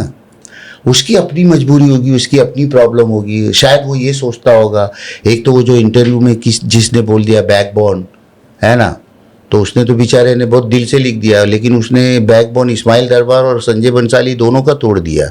अगर हम दोनों मिलके हीरा मंडी करते ना तो हम लोग इतिहास रच देते। ये बात मैं आज भी बोल रहा हूँ, और ये बात मैं संजय को, हाँ मैं ये बात बोलने जा रहा था कि दोस्त हम लोग 20 साल से काम नहीं कर रहे, लेकिन 20 साल में मैंने उसको 20 बार कम से कम ये बात बोला होगा, और बेझिझक बोला है। ऐसा नहीं कि कुछ सेल्समैन सिर्फ के हिसाब से बात करता है आदमी, वैसे नहीं। मैंने कहा संजय जिस दिन आपको हिस्ट्री क्रिएट करनी है उस दिन आप मेरे पास आ जाना। ये मैं उसको 20 बार बोल चुका हूँ और आज 21वीं बार भी बोलना चाहूँगा कि उसको जब भी हिस्ट्री क्रिएट करनी होगी ना तो आ जाए, उसके लिए मेरे दरवाजे खुले हैं। आप समझ रहे हो ना, क्योंकि घूम फिर के वो मेरा गॉडफादर है, वो मेरा बहुत अच्छा दोस्त है, उसने बहुत रिस्पेक्ट, बहुत प्यार, और उसने इस्माइल दरबार को बनाया। उसने जो नॉनसेंस किया वो बोलने से भी मैं कभी घबराता नहीं हूँ और अभी भी घबराऊंगा नहीं कभी मैं। हाँ, लेकिन अगर उसको कीड़ा है अगर हिस्ट्री क्रिएट करने का तो उसको आना पड़ेगा मेरे ही पास। अभी वो हिस्ट्री क्रिएट नहीं कर पाया है, अगर बात को वो समझ जाए तो मैं अभी भी उसको इशारा दे रहा हूँ। और ये बात उसने ही मुझे समझाई थी कि इस्माइल हम लोग लड़ेंगे नहीं, जब सावरिया फ्लॉप हुई थी। और सावरिया में एग्जैक्ट वही सब हुआ जो मैंने उसको 2-3 साल पहले से बोलना शुरू कर दिया था, वही दिन उसको देखने को मिला। तो उसने इस बात को रिपीट किया था कि आज के बाद हम लोग है ना, हम अपना तो नुकसान कर रहे हैं, लोगों का भी नुकसान कर रहे हैं। तो इस्माइल अभी आप ये 3 फिल्में कर रहे हैं, तो उस टाइम पे कुछ हड़प्पा और गुजारिश और ये उस टाइम की फिल्म थी, तो सोचो वो भी मैंने सोचा कि चलो गया जाने दो। लेकिन उसके बाद 2 और फिल्म उसने कमिट किया मुझे, और हीरा मंडी में मैंने 1.5 साल काम किया यार, और आपने मुझे बताया ही नहीं। इतना क्या डरते हो यार, मैं आपका ही लाया हुआ आदमी हूँ और मैं आपको बहुत इज्जत देता हूँ। आप वाकई म्यूजिक आपके अंदर है, तमीज़ है आपको, इसलिए इतना इज्जत देता हूँ। अगर आपके अंदर नहीं होता तो मैं शायद मुझे दुख होता भी नहीं। आपने अभी जो भी चीज़ें कही सर, दिल को छू गई लिटरली। एंड हम सब as fans of the industry, as fans of music, हम चाहते हैं कि आप दोनों काम करो। लेकिन आपने एक और इंटरव्यू में कुछ दिन पहले जो कहा था, आपको उसके बाद बुरा लगा? बिकॉज शायद आपने उस टाइम पे जो दिल का दुख देखिए मैं एक बात आपसे ज़रूर कहूँगा, मैं जनता से भी माफ़ी मांग के ये बात कहूँगा, और इस बात के लिए मैं संजय से भी माफ़ी मांगूंगा, मगर उस बात का मुझे अफसोस नहीं है। मैंने वही कहा जो मेरे दिल में था। मैं आपके सामने डिप्लोमेटिक बात नहीं कर सकता हूँ, और ख़ासकर इंटरव्यू में, क्योंकि इंटरव्यू आप इसलिए लेते हो कि लोग हमको जाने। बिल्कुल। तो क्या जाने, झूठ जानना चाहते लोग? नहीं, लोग आप क्या हो ये जानना चाहते हैं। फिर आप फटीचर हो, कितने इगोइस्ट हो, कितने अच्छे हो, कितने बदमाश हो, वो सब मैटर नहीं करना चाहिए। और सब लोग इसी में ही लगे रहते हैं कि बस ये पूछना, ये मत पूछना, ये करना, वो मत करना। अरे भाई, तो फिर तू क्यों फिल्मों में फिर एक्टिंग क्यों कर रहा है? तू खामा की स्क्रिप्ट क्यों लिख रहे फिर ऐसी? मत करो यार। और वो सच्चाई नहीं है, इसलिए तो बॉलीवुड आज एकदम घुस गया ज़मीन के अंदर। इसीलिए जो, और वो सच्चाई सबको पैदा करनी पड़ेगी, तभी जाके फिर से उभरेगा। नहीं तो मद्रास वाले क्यों बॉलीवुड पे हावी हो गए, मैं आपको बताता हूँ। उन लोगों ने सबसे पहले तो अपनी मिट्टी को आज तक छोड़ा ही नहीं है, ना म्यूज़िक स्टाइल में, ना स्क्रिप्ट में, ना कॉस्ट्यूम में, ना कहानी में। समझे कि नहीं जी? हमारे यहाँ तो जहाँ हॉलीवुड में से ही बाहर नहीं आते यार। कोई हॉलीवुड में घुसा हुआ है तो कोई, अरे मत पूछो, वर्ल्ड में कितनी फिल्में हैं जो बस उनकी नकल करने में ही लगे पड़े हैं सब। अरे अपना सोचना भाई, कुछ दिया है ऊपर वाले ने, सबको दिमाग दिया है। मैं तो अभी यही चाहूँगा एज अ फैन कि बहुत जल्दी आप लोग काम कर रहे हैं, जो हिस्ट्री हम सब चाहते हैं। आप लोग के चाहने से, मेरे चाहने से या संजय के चाहने से नहीं होगा, ऊपर वाला जब चाहेगा तभी होगा। ये बात मेरी समझ में अब आ गई, इसलिए मैं संजय को सॉरी भी बोल रहा हूँ और मैं जनता से माफ़ी भी मांग रहा हूँ कि मैं क्यों खामा बोला यार। चाह तो ऊपर वाला नहीं रहा था ना, वरना उसने भी तो कोशिश तो की ना, फिर क्यों लड़ाई हो जाती है? हमारे झगड़े तो उस वक्त भी हुए थे, हम दिल दे चुके सनम में, देवदास में भी। तब क्यों काम हुआ? क्योंकि तब ऊपर वाला चाहता था। अब क्यों नहीं हुआ? क्योंकि अब ऊपर वाला नहीं चाहता है। बड़ा सुकून मिल जाता है। फिर आपको ये समझ में आता है कि हाँ, आपको ये बोलना नहीं चाहिए था। But it takes a big heart to admit that, हाँ सर, बिकॉज अक्सर हमारे इंडस्ट्री में क्या होता है कि लोग एकदम कुछ बोल के फिर वो ईगो मेंटेन करने के लिए लोग दिखाते, बट आप जिस ऑनेस्टी के साथ, ट्रांसपेरेंसी के साथ ये बोल रहे हो कि शायद मुझे वो चीज़ बोलना नहीं चाहिए था, that is in itself very very brave and very honest of you sir. मैं तो वही चाहूँगा कि अच्छा खासा काम एक साथ हो, because as lovers we want to see that, right. Sir, सबसे ज़्यादा एक चीज़ जो बहुत लोगों ने आपके ऊपर सवाल उठाया था एक टाइम पे, जब आपने AR रहमान साहब के ऊपर हाँ, आपने बोला था कि उन्होंने खरीदा है, राइट. देखिए वो तो अब बात बहुत पुरानी हो गई. नहीं, बट आपको और backbone वो regret बात होता है? अभी बीच में फिर से वो बात निकली थी, है ना. तो जो मैंने उस वक्त कहा था, अब इस बार वो बात कई हज़ारों लोगों ने बोल दी वो बात, और खुल के सामने आ ही गई वो सच्चाई. तो वो छोड़ दो, अब वो टॉपिक को ही छोड़ दो, कोई लेना देना ही नहीं है उस टॉपिक का. ये वो भी जानता है, ऊपर वाला भी जानता है, और जिसका गाना है वो भी जानता है. उनका जो कम्युनल वाला रिमार्क था, आपको क्या लगा? कौन सा वाला? ये AR रहमान साहब का, उनको लगता है कि थोड़ा बहुत कम्युनलिज्म है इंडस्ट्री में, या यार आपको लगता मैं है? इस मामले में मैं एक बात ज़रूर कहूँगा कि ऐसा होता तो फिर कभी भी एक भी मुसलमान हिंदुस्तान में स्टार नहीं बनता. बिल्कुल सही बात.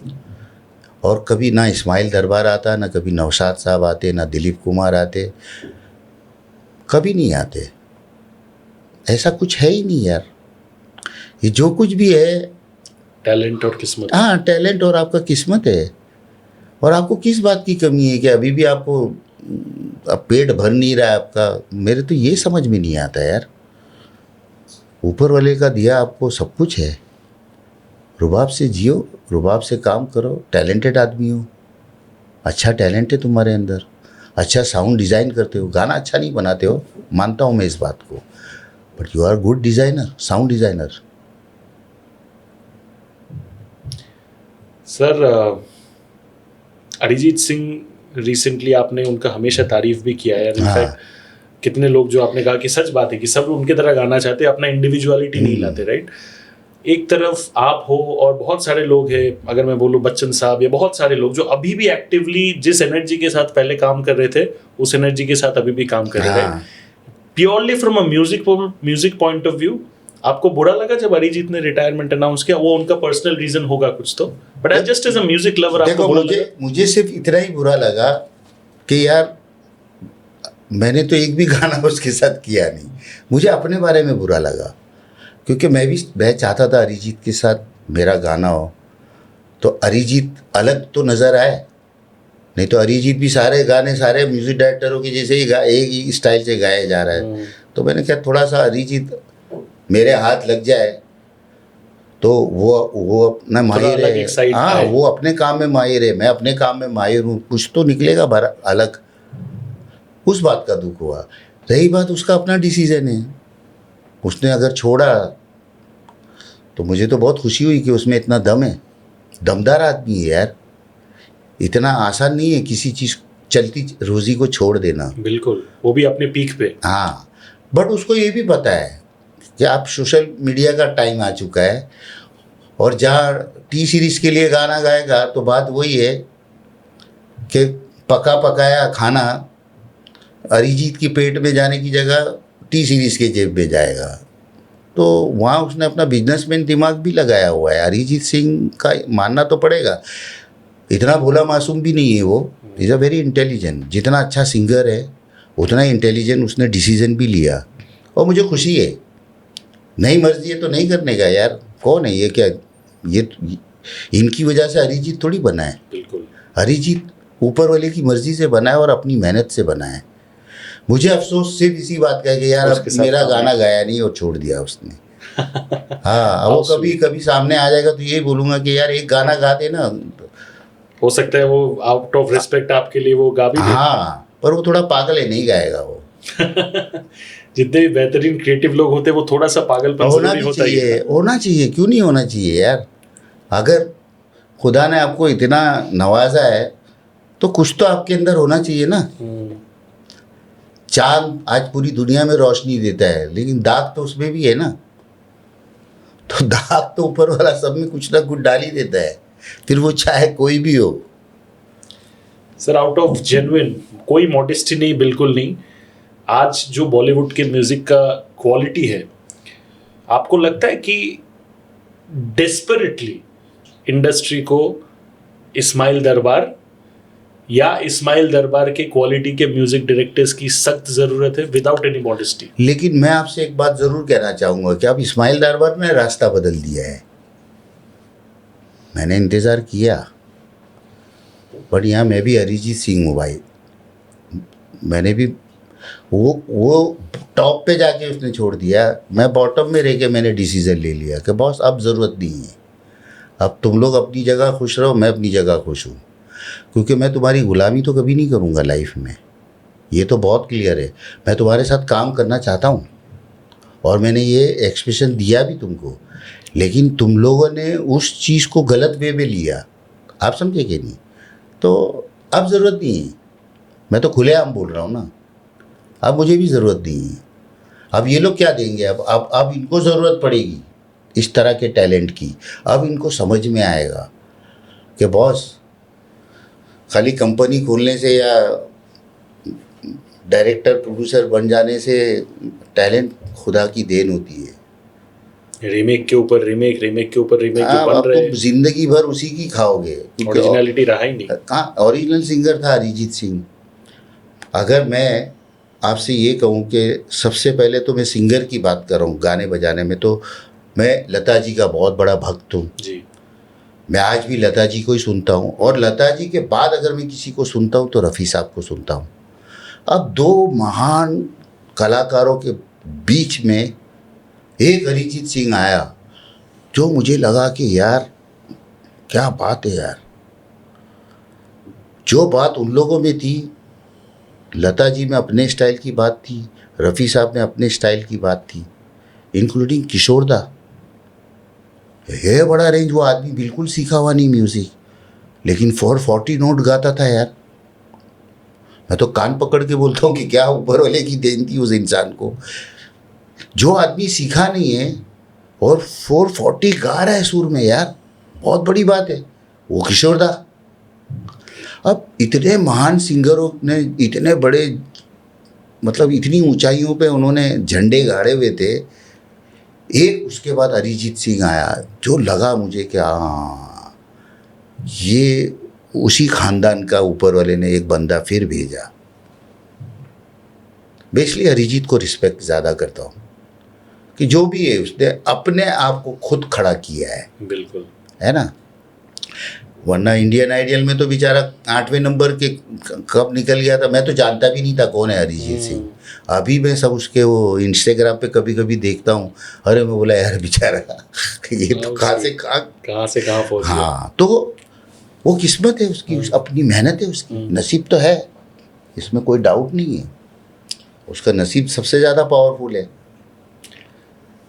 हाँ, मैं अरिजीत को इतना ज़रूर कहूँगा, सब करना, जो दिल करे जो मन करे सब कुछ करना, लेकिन यार गाना कभी मत छोड़ना, गाते रहना आखिरी सांस तक, क्योंकि वो तुझे ऊपर वाले की स्पेशल देन है। ये मैं अरिजीत से बात कर रहा हूँ, वो मत छोड़ना।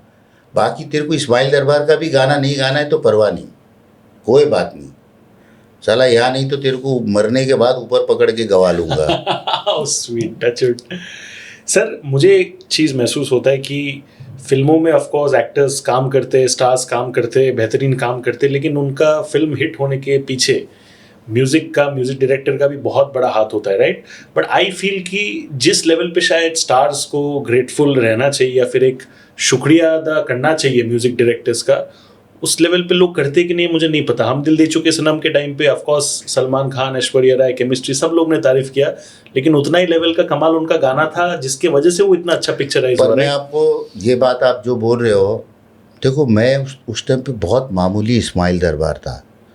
जिस वक्त हम दिल दे चुके सनम का म्यूज़िक किया था और जिस वक्त शूट हुआ था और जिस वक्त वो फिल्म का ट्रायल वगैरह होता था, मैं आपको ये बात झूठ नहीं बोलूँगा, मुझे सब लोगों ने बहुत प्यार दिया, बहुत इज्जत दी।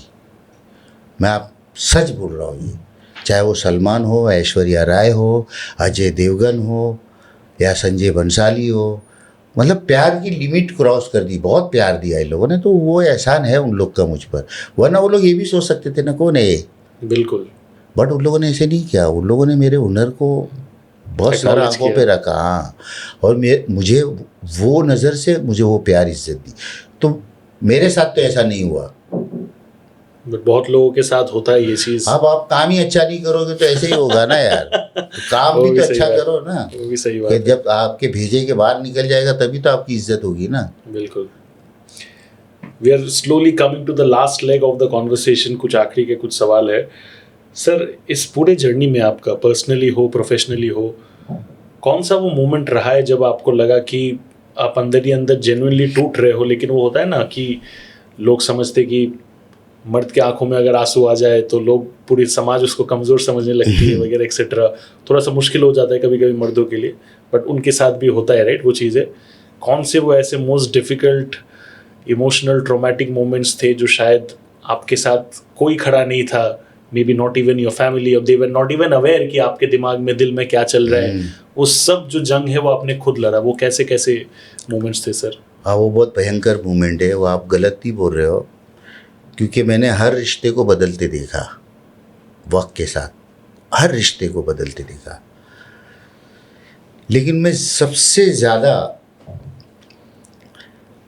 जो दुखी हुआ लाइफ में, तो सबसे पहले जो मेरे वालिद साहब की डेथ हुई, तब मैंने डिसीज़न ले लिया था कि मैं बॉम्बे जाऊंगा ही नहीं, मुझे अब काम करना ही नहीं, और किसके लिए करूं। वो मेरे लिए बहुत, बाहर निकलना मेरे लिए बहुत मुश्किल हुआ। वो जो आप बोल रहे हो ना कि आपने काम में से आपका ध्यान हट गया था, तो सबसे बड़ा रीज़न वो मेरे फादर थे। क्योंकि एक बाप 12 साल की उम्र से एक बच्चे को, इस्माइल दरबार को, उंगली पकड़ के सूरत से बॉम्बे लाकर उसको उंगली पकड़ के हर जगह, हर चीज़ में, और जब वो कुछ बन गया, हम दिल दे चुके सनम रिलीज़ हुई और उसकी कामयाबी देखी उन्होंने, और नेशनल अवार्ड के कुछ 15 दिन महीने पहले ही उनकी डेथ हो गई, तो मुझे वो अच्छा नहीं लगा, दिल उठ गया। मुझे लगा यार कि जिसने मुझे बनाया, नो डाउट बनाने वाली ज़ात ऊपर वाले की है, लेकिन जो मेरे वालिद साहब जो मेरा ज़रिया थे, यार मैंने इनके लिए तो कुछ किया ही नहीं। ये आदमी तो मुझे चट्टानों पे पहुंचा के ने सीधा निकल गए। वो मेरे लिए सबसे दर्दनाक था। वही रीज़न था जो मैंने मन में उसी वक्त बोला था कि मुझे अब बॉम्बे जाना नहीं है। तो मेरे परिवार ने मुझे बहुत समझाया कि बेटा तेरी बीवी है, तेरे बच्चे हैं, ऐसे कैसे चलेगा, और इतना बड़ा तेरे को ऊपर वाले ने नाम से नवाजा। मैं बोला मुझे चाहिए ही नहीं ना यार, तुम लोगों को लग रहा है, लेकिन मुझे, मेरी तो बहुत बड़ी चीज़ ले लिया ऊपर वाले ने। वो दिन जो मेरे लिए सबसे भारी था। और उसके बाद मुझे जब मेरा फैमिली लाइफ डिस्टर्ब हुआ, तो मैं बच्चों को लेके बहुत परेशान था, और एक ही चीज़ की दुआ मांगता रहा मैं हमेशा कि तू कुछ भी करना, लेकिन मेरे बच्चों को तकलीफ मत पहुंचाना। एक उधर फिर ध्यान अटक गया, फिर एक ध्यान अटक गया जिससे मैंने शादी किया, जिसने अपना सब कुछ छोड़ दिया। और मेरी लाइफ में अगर मेरे माँ बाप के बाद इतना ईमानदार कोई कैरेक्टर आया तो मेरी वाइफ आयशा आई। मैं उसको शुक्रिया अदा करना चाहूँगा कि ये 20 साल की जर्नी जो उसने मेरे साथ मैरिड लाइफ की जो जी है, मैं आपको सच बता रहा हूँ, बहुत टफ थी। पर सैल्यूट है उस औरत को। इनफैक्ट संजय मेरे फैमिली के इतने क्लोज था कि मुझे संजय ने तक ये बात बहुत बार कही थी कि इस्माइल आप सिर्फ और सिर्फ प्रीति की वजह से बचे हो, वरना आप ख़त्म हो जाते, क्योंकि वो बहुत करीब से था मेरे जी। तो उसका क्रेडिट मैं अपनी वाइफ को भी देना चाहूँगा। और देखो,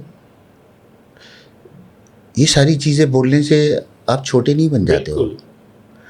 जिसने आपके ऊपर एहसान किया है, भले मैं उसका हस्बैंड हूँ, एहसान तो एहसान ही होता है बॉस।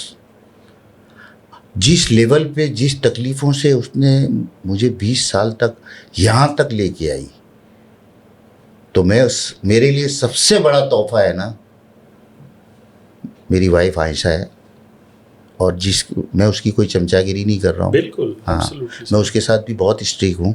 हम्म, ऐसा नहीं है, मैं सब कुछ जानता हूँ, लेकिन नॉनसेंस अगर इतना सा भी करती है तो मैं इमीडिएटली बोलता हूँ कि भाई साहब गलत फहमी में नहीं रहना, हम्म, है ना, क्योंकि मैं अंधा प्यार करने वाला आदमी नहीं हूँ। हम्म, हाँ, अंधा आपकी रिस्पेक्ट करता हूँ मैं आपकी, लेकिन आँख खोल के जीवन जीता हूँ, कान खोल के जीवन जीता हूँ। वैसा ही होना चाहिए। हाँ, तो एक ईमानदार कैरेक्टर लाइफ में मेरे आया, जो मेरी वाइफ आयशा है, और मैं अपने बच्चों के लिए ऊपर वाले का शुक्रिया अदा करता हूँ कि उसने मेरी दुआ सुनी कि आज मेरे बच्चे अपने अपने जगह पर अपने मकाम पे खुश है सब। इससे बड़ी खुशी देखो माँ बाप को और कुछ नहीं होती है। जैसे मेरे पिताजी गुजरने से पहले एक वर्ड बोला था उन्होंने, हम दिल दे चुके सनम के बाद, क्योंकि जब वो फिल्म देखने जाते थे और जब अपने मिलने जुलने वालों से बात उनकी होती होगी, उसके बाद मैं तो फिर सूरत गया था, जी, तो उन्होंने एक ही वर्ड बोला था मुझे बस, कि बेटा तूने मेरी ज़िंदगी को सफल बना दिया। एक बेटा और क्या सुनना चाहेंगे हाँ, इसके अलावा? मेरी ज़िंदगी सफल होगी। तो मुझे एक सुकून तो दिया मेरे पिताजी ने, वो एक सुकून बोल दिया। के हाँ, लेकिन मेरे भी तो अरमान थे ना। उनके लिए करने के लिए। ऑफ कोर्स यार, जिस इंसान ने पूरी ज़िंदगी, मेरे माँ बाप ने पूरी ज़िंदगी सिर्फ तकलीफ़ उठाई, इसके अलावा कुछ देखा ही नहीं उन लोगों ने, तो वो चीज़ आपको आज भी मुझे सता रही है। मैं मेरी वाइफ से पूछो आप, मैं बोला मुझे बहुत दुख है यार कि मैं अपने माँ बाप के लिए कुछ कर नहीं पाया, मुझे कुछ पड़ी नहीं है, इसलिए मुझे कुछ पड़ी नहीं है। तू आता है तो आ, जाता है तो जा, क्योंकि जिनके लिए मुझे करना था, अगर वो जिंदा रहते ना तो शायद मैं थोड़ा अपने आप को डिप्लोमेटिक भी चल जाता। क्योंकि आपको उनके लिए करना पड़ता। हाँ, और यहाँ फिक्र खाली बस जिन लोगों के साथ मैं जुड़ा हूँ, तो मेरा उस वक्त तक तो मैं ऐसा हो गया था, तो मेरे हाथ में सिर्फ दुआ करने के अलावा कुछ बचा नहीं था, तो मैं बड़ी दिल से दुआ करता रहा। हाँ, एक और शुक्रिया अदा मैं ऊपर वाले का रोज़ करता हूँ कि उसने इस पूरी दुनिया में मुझे मखलूक का मोहताज नहीं बनाया। वो समझते हो ना आप, मोहताज? नहीं तो हम मोहताज समझते हो मखलूक। मखलूक मतलब पूरे वर्ल्ड में हम जितने इंसान हैं, परिंदे चरिंदे पौधे, ये मखलूक है ना, बट उसने किसी का मोहताज नहीं बनाया मुझे। जैसे होता है ना, अरे यार एक 500 रुपया देना है यार, थोड़ा आज घर में खाना बनाना है, या 100 रुपया देना है, मुझे ज़रा ऑटो रिक्शा पकड़ के जाना है, कभी नहीं। और मैं ये भी नहीं बोलता हूँ कि मेरे अकाउंट में पैसा है, कैसे चल रहा है, क्यों चल रहा है यार, वो जिस दिन वो उसको जान लेगा ना इंसान, तो ख़त्म है लाइफ, मजाक नहीं कर रहा हूँ। और मैं उतना ही खर्चेलू आदमी हूँ। इस बात के लिए भी मुझे संजय 1000 बार बोल चुका है कि आपका घर कैसे चलता है, तो मैं उसको एक डायलॉग मारता था हमेशा, जो पूरी दुनिया चला रहा है वो एक मेरा घर नहीं चला सकता है। क्या बात है। तो उन लोग को मजाक लगता था, सबको लगता था कि कुछ तो इसका अंदर तिगड़मबाजी है, क्योंकि थोड़ा मेरा नेचर भी वैसा है ना, तो सामने वाले को लगता था साला कुछ तो झोल झाल करता है ये। बट ऐसा कुछ नहीं है ना, किसी का 1 रुपये का कर्ज है मेरे ऊपर, ना मैं किसी से 1 रुपया मांगता हूँ। उससे पहले ही मेरी हर ख्वाहिश, हर तमन्ना ऊपर वाला पूरी कर देता है। तो इससे बड़ा और नसीब क्या होता है यार इंसान का। बिल्कुल सर, मैं आपके बच्चों के अपब्रिंगिंग को कॉम्प्लीमेंट ज़रूर करना चाहूँगा। अक्सर जब एक रिश्ता टूट के जब एक नया रिश्ता बनता है, तो अक्सर हम लोग देखते हैं कि फैमिलीज़ में, या तो जिन्होंने सेकंड टाइम शादी किया है, मदर या फादर, सिखाना पड़ता है कि आप उनको ऐसे बुलाओ, ऐसे इज्जत दो। लेकिन आपने ये हमेशा बोला है कि मेरे बच्चों ने हमेशा आयशा जी को आयशा मम्मी खुद से कहा है, मुझे कभी सिखाना नहीं पड़ा। राइट, नहीं। This is such a beautiful thing. हाँ, और मैं आपको सच्चाई तो एक और बताता हूँ कि मेरे बच्चे मेरी तरह रोमांटिक है, तो उनकी कहीं गर्लफ्रेंड आई जी, तो मैं माफ़ी भी चाहूँगा बच्चों, तुम लोग तो लोग मुझसे मिलाने कभी नहीं लाए, वो हमेशा आयशा से ही मिलाते थे, और वो हमेशा मेरे कबाड़ में से कुछ ना कुछ, जो मैं उसको कुछ नया कुछ दिला के रखता था, वो दे देती थी। आप समझे? तो ऐसी मेरी बहुत सारी चीज़ें जा चुकी है मार्केट में।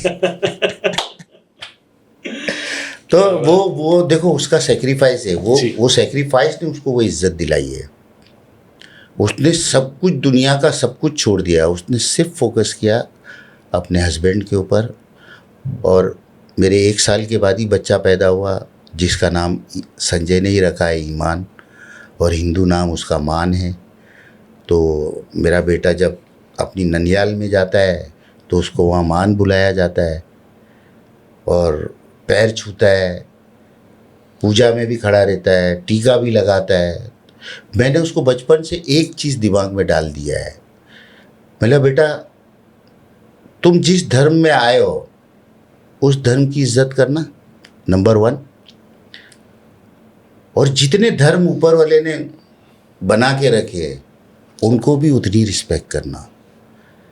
और इन धर्म इस मतलब ये सारे धर्मों से ऊपर एक चीज़ और मैंने समझाई उसको कि बेटा सबसे पहले अच्छा इंसान बनना, अपने अखलाक अच्छे रखना, ऑटोमेटिकली तुम सही रास्ते पे चलोगे पूरी लाइफ। और ये छोटा बड़ा, ये हिंदू, ये मुसलमान, ये क्रिश्चियन, और ये जात, ये पात, इसमें कभी मत पड़ना। हम सब उस एक मालिक, एक के ही सब बंदे हैं। पर सब यहाँ पे स्टोरी राइटर है, सब ने अपनी अपनी कहानी बनाई है और सब ने अपने अपने किरदार बांट दिए, और कुछ नहीं है, सच्चाई यही है।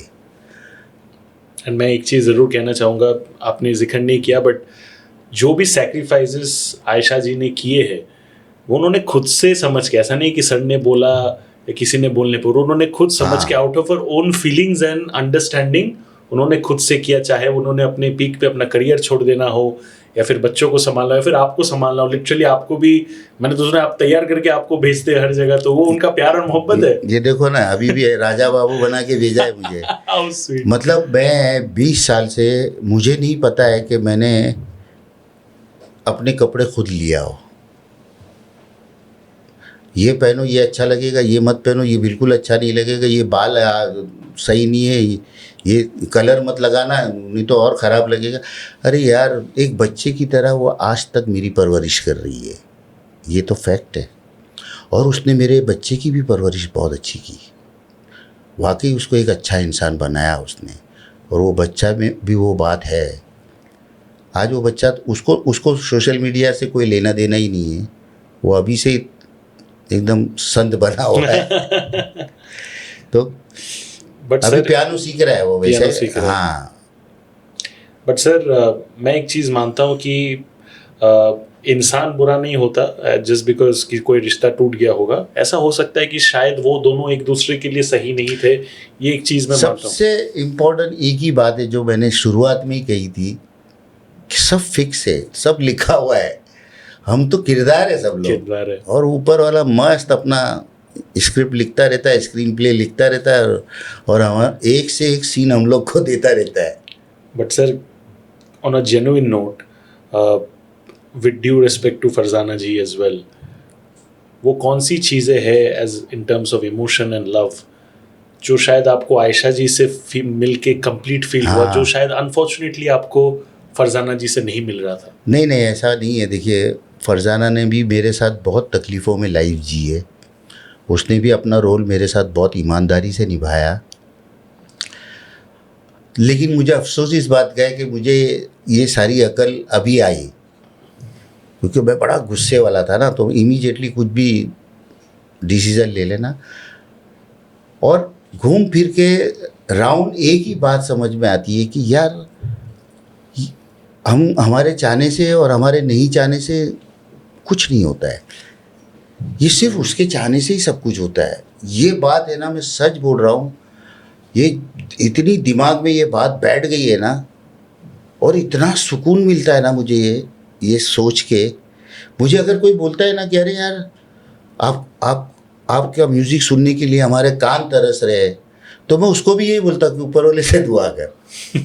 तो वो बेचारा जो रास्ते में जो भी चाहने वाले मिल जाते हैं, तो अब उनको मैं ये तो नहीं बोलूँगा ना कि अभी ये मेरा ये प्रॉब्लम है, उसके साथ ये प्रॉब्लम है। वहाँ मैं एक ही लाइन बोलूँगा, भाई जो मेरी समझ में आ गई है कि भाई मेरे लिए ऊपर वाले से दुआ करना, जिस दिन वो चाह लेगा उस दिन वो आपके कानों में मेरे गाने ज़रूर पहुंच जाएंगे, और वो चाहेगा वो। बिल्कुल, बहुत जल्दी होपफुली चाहे।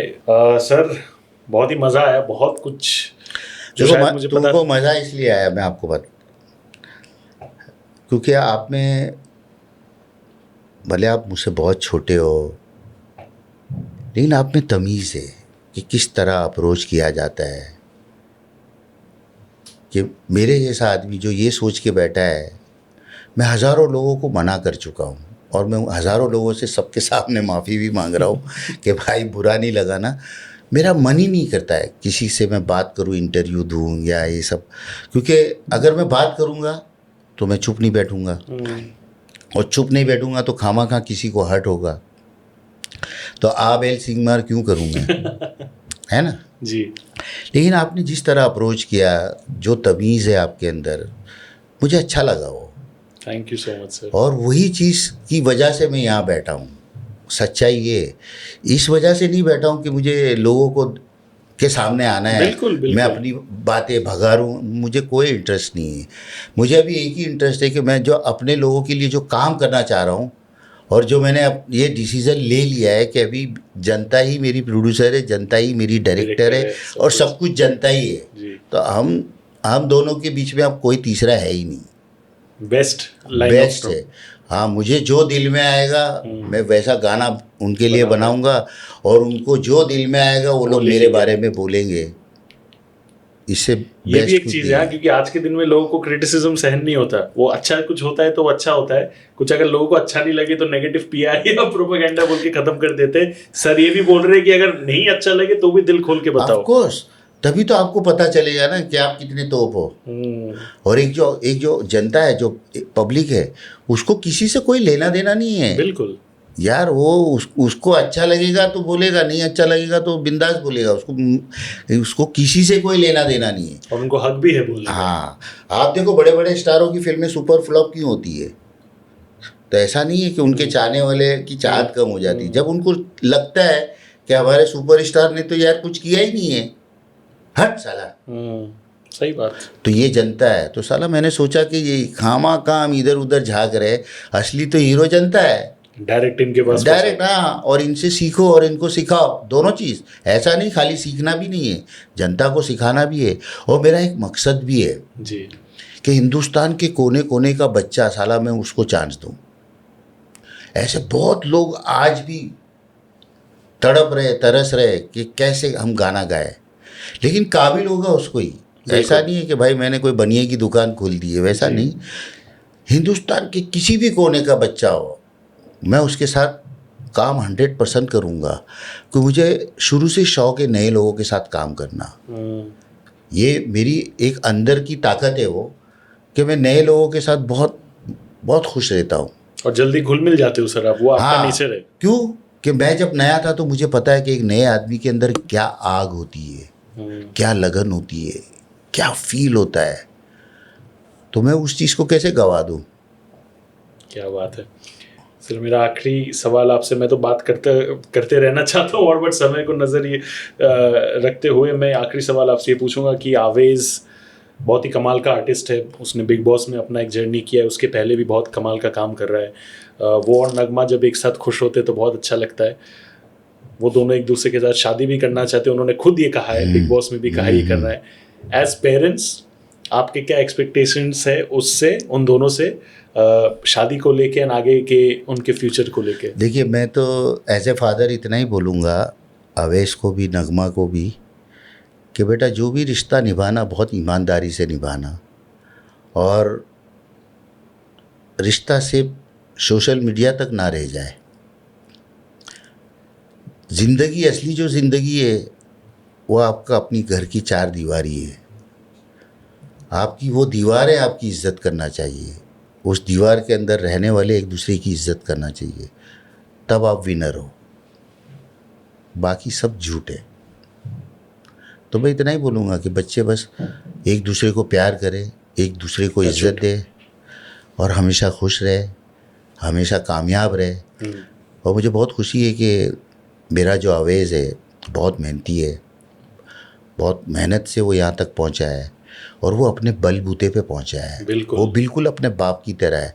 और मेरे बच्चों में सब में यही फितरत आई है कि सब अपने बल से आगे आना चाहते कि वो आपसे मिला है वो नहीं नहीं, वो बाप की उंगली पकड़ के कोई भी नहीं आया। जैसे मैं अपने बाप की उंगली पकड़ के यहाँ तक पहुंचा ना, नहीं, बट वो स्पिरिट आपसे मिला है उन लोगों को। हाँ वो, और मुझे इस बात की बहुत खुशी है, गर्व है आपको। मेरे सारे बच्चों में ये फितरत है वेरी नाइस। कि वो जो भी करेंगे वो अपने बल पे करेंगे। ऐसा नहीं कि डैडी आप प्लीज़ उससे बात करो ना, डैडी आप कुछ ये सिखाओ ना हमको, हम लोग क्या करें। नहीं नहीं नहीं, कभी नहीं। और ना मैं कभी उनके बीच में जाता हूँ। मेरा काम सिर्फ उन लोगों के लिए दुआ करना बस, क्योंकि वही एक चीज़ है जो मैं डायरेक्ट पहुंचा सकता हूं, और वही एक चीज़ है जो उनको फ़ायदा पहुंचा सकती है। बाकी तो वो लोग कर ही रहे, खुद ही कर रहे हैं, और ज़िंदगी भर खुश रहे, ये दुआ है मेरी बस। क्या बात है सर, जिंदगी भर सिर्फ वो लोग नहीं, मैं तो चाहूँगा कि आप, आपके पूरा परिवार जो है वो सब खुश रहे। और जैसा कि आपने कहा कि आपके जो गाने आएंगे टचवुड माशाल्लाह वो डायरेक्ट ऑडियंस तक पहुंचेंगे, तो हम दिल और जान से वही चाहेंगे कि जल्द से जल्द वो समय जल्दी आए। एंड बहुत अच्छा लगा सर बात करके। मेरे शो का एक फॉर्मेट है, और आप बहुत नसीबदार हो कि मैं आपके चैनल पे अरे ये सर, ओपन बिल्कुल। किया, ये बात मैंने बताई कि मैं ये कर रहा हूँ। It's a breaking news. तो क्या बात है। तो ये मैंने पहली बार खुल के बताया है, और मेरे चाहने वालों को मैं बोल रहा हूँ कि थोड़ा सा सब्र करो, क्योंकि यहाँ मेरी भी इज्जत का सवाल है जी। मैं उस तरह का काम नहीं करना चाहता हूँ कि अरे यार क्यों पका रहा है, क्या ये हमको इतना बेवकूफ़ समझता है। ऐसा नहीं होना चाहिए। मैं बहुत इंटेलिजेंट समझता हूँ जनता को, और जनता के लायक मैं हूँ कि नहीं हूँ मुझे वो चेक करना है। उसके लिए तो मेहनत करना पड़ेगी ना। बिल्कुल। उसके लिए मैं अगर इस्माइल दरबार बन के काम करूँगा तो नहीं होने वाला है। वहाँ पर मुझे एक मज़दूर की तरह मेहनत करनी है, उसी तरह करना है कि उनको वो खुशी दे पाऊँ, वो रिस्पेक्ट दे पाऊँ, और वो रिस्पेक्ट ले पाऊँ उनसे। बिल्कुल, वो नेचुरल प्रोसेस है, एंड आई एम श्योर वो होगा सर। और मेरे शो का एक फॉर्मेट रहता है कि सर जो भी मेरे लिए टाइम निकाल के मेरे लिए आते हैं सर, तो मैं हमारे फैशन लेबल से उनको एक तोहफ़ा देता हूँ। तो ये जो हमारा फैशन लेबल है सर, एम लिबास, इसमें बेहतरीन कुर्तियाँ है। तो ये आयशा जी को मेरे ख्याल से बहुत पसंद आएगा, तो ये हमारे तरफ से एक तोहफ़ा उनके लिए। अब देखो ये कितनी गलत बात है यार कि साला मेहनत मैं कर रहा हूँ। सर हमारे पास अगर मेंस आउटफिट रहता तो हम ज़रूर करते। नहीं, लेकिन अगर आपने जिसके लिए दिया है जी, तो मुझे ज़्यादा खुशी हुई। आई होप उनको भी उसको लगेगा कि मेरा हस्बैंड कुछ मजदूरी करके मेरे लिए लेकर आया। बट उनके लिए ये है, एंड आई एम श्योर उनको बहुत ज़्यादा पसंद आएगा। And thank you so much. हमारे जितने भी दर्शकों ने ये पूरा पॉडकास्ट देखा, of course we decoded sir's entire journey personally and professionally, and हम खाली यही दुआ करेंगे, यही प्रे करेंगे कि जल्द से जल्द उनका काम और आए और बेहतरीन काम करते रहें, उनको इतना ही प्यार मिलता रहे। सिर्फ उनको नहीं, उनके पूरे परिवार को, आवेज़, नगमा, जितने भी लोग काम कर रहे हैं, सब अच्छे हेल्थ में रहे, अच्छे खुश रहे, एंड ऊपर वाले का जो ब्लेसिंग है वो हमेशा बना रहे। Thank you so much, God bless, take care, stay safe. That's a wrap on the Sunny ji show with the one and only incredible Ismail Darbar sir. Thank you so much, God bless, take care, stay safe, and thank you. Will be back with another episode very soon. अरे एक चीज़ जरा record कर लो यार, अभी मेरे बेटे जैद ने गाना गाया हुआ है जी, तो यार उसको भी थोड़ा प्यार दे दो। अरे बिल्कुल बिल्कुल। जो उसने कंपोज भी खुद किया, पूरा अरेंजमेंट भी खुद आइडिया लगाया, और गाया भी है। और अभी ऑलरेडी आप सुन सकते हो।